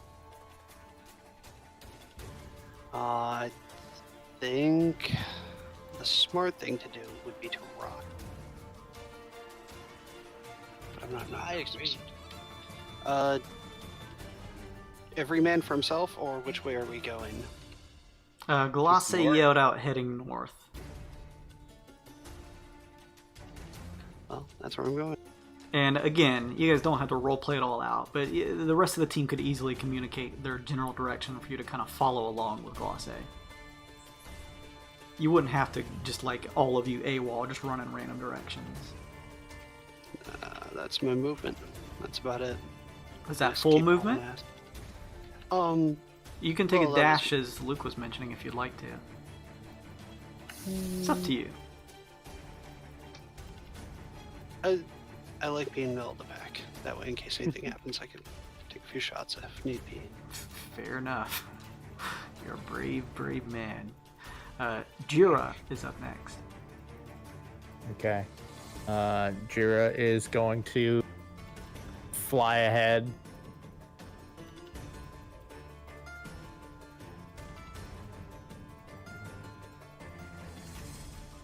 And it's gone. Into the darkness. Yeah. And gonna hold there. All right. Kind of sense, kind of leading the way.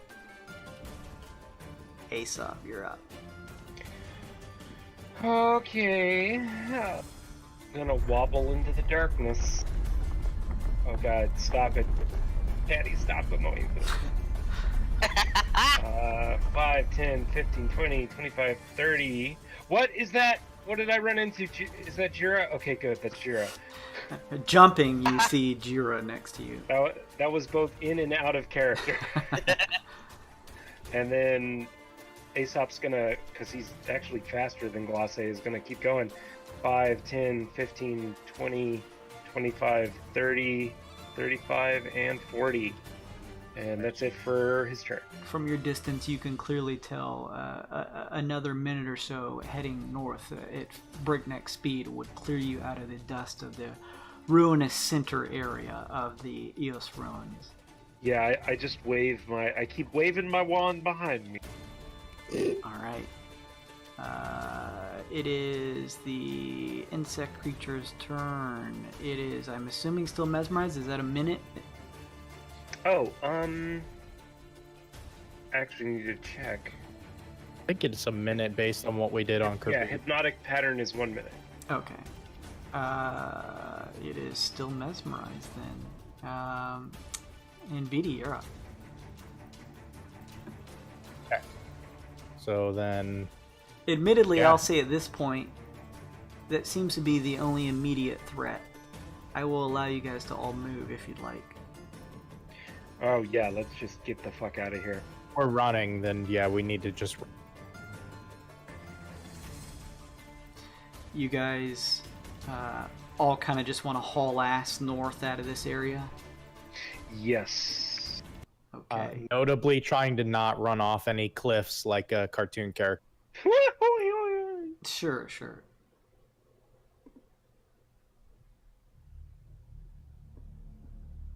You guys, at full breakneck speed, head north. The kicked up dust begins to slowly wane as you make some distance on the center area of the ruins. You can still hear the sound of the occasional stomp of a foot, as well as the crumbling of things in the distance, be they probably structures that were erected by the elves or just the stonework that encased the area. As the smoke clears, you guys make some clearing away from it and find yourselves in a kind of starry open area. There are a number of stones that surround this place, and you can see what it looks like here.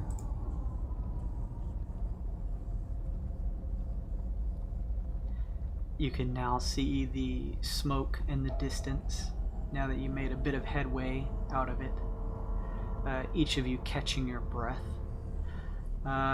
Patches of these stones seem to be grouped together and circled by rings of small stones and pebbles on the ground. You're not sure. This reminds you guys of probably some type of cemetery. Okay. Though the forms on the tombstones themselves are erected in a pattern similar to the puzzle box, with the dot pattern work on it.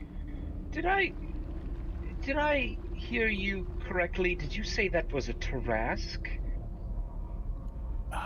I'm pretty sure. I read about them in class one time. I'm almost sure that that's what that is.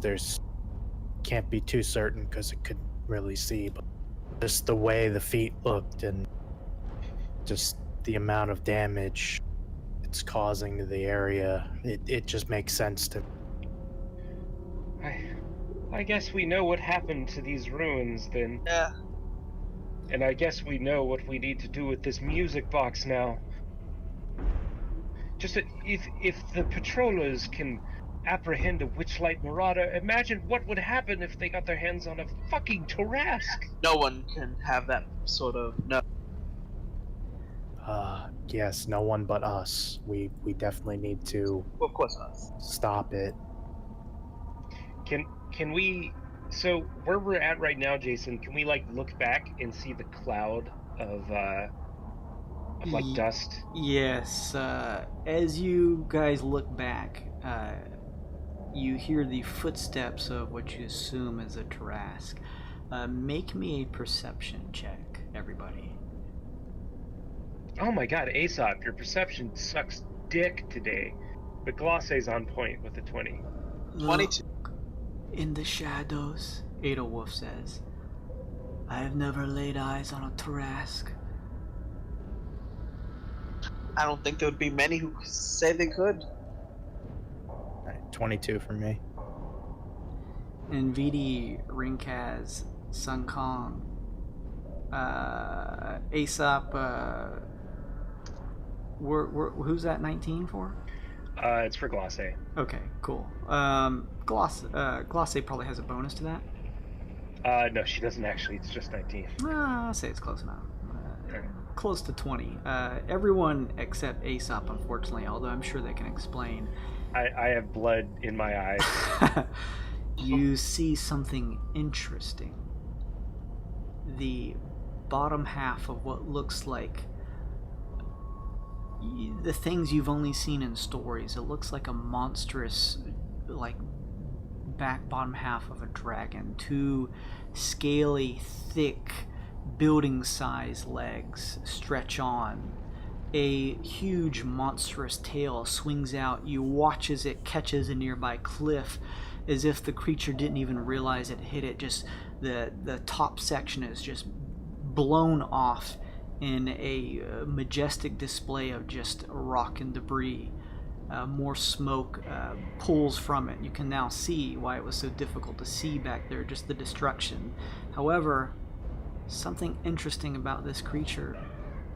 Where the top half of its body would typically be, a strange vortex-like shape appears. A glow that pulls into the center, showing what almost looks to be a black void. It's almost as though you can only see one half of the creature. Sun Kong, fire up Wreck. This is exactly what they want to see. Oh yeah, oh yes. Actually, we'll Perhaps definitely from this flip it point on. Perhaps from this point on, you just leave it on. Yes. Yeah, that's a good idea. Unless we need to turn it off. Unless we need to turn it off. Wink, wink, nudge, nudge. You know what to do. Rec begins to record the monstrous sight of what What you guys the assume fuck? is half of a Tarask. And with that, we will end this session. Wow. Edelwolf, say hello to the audience.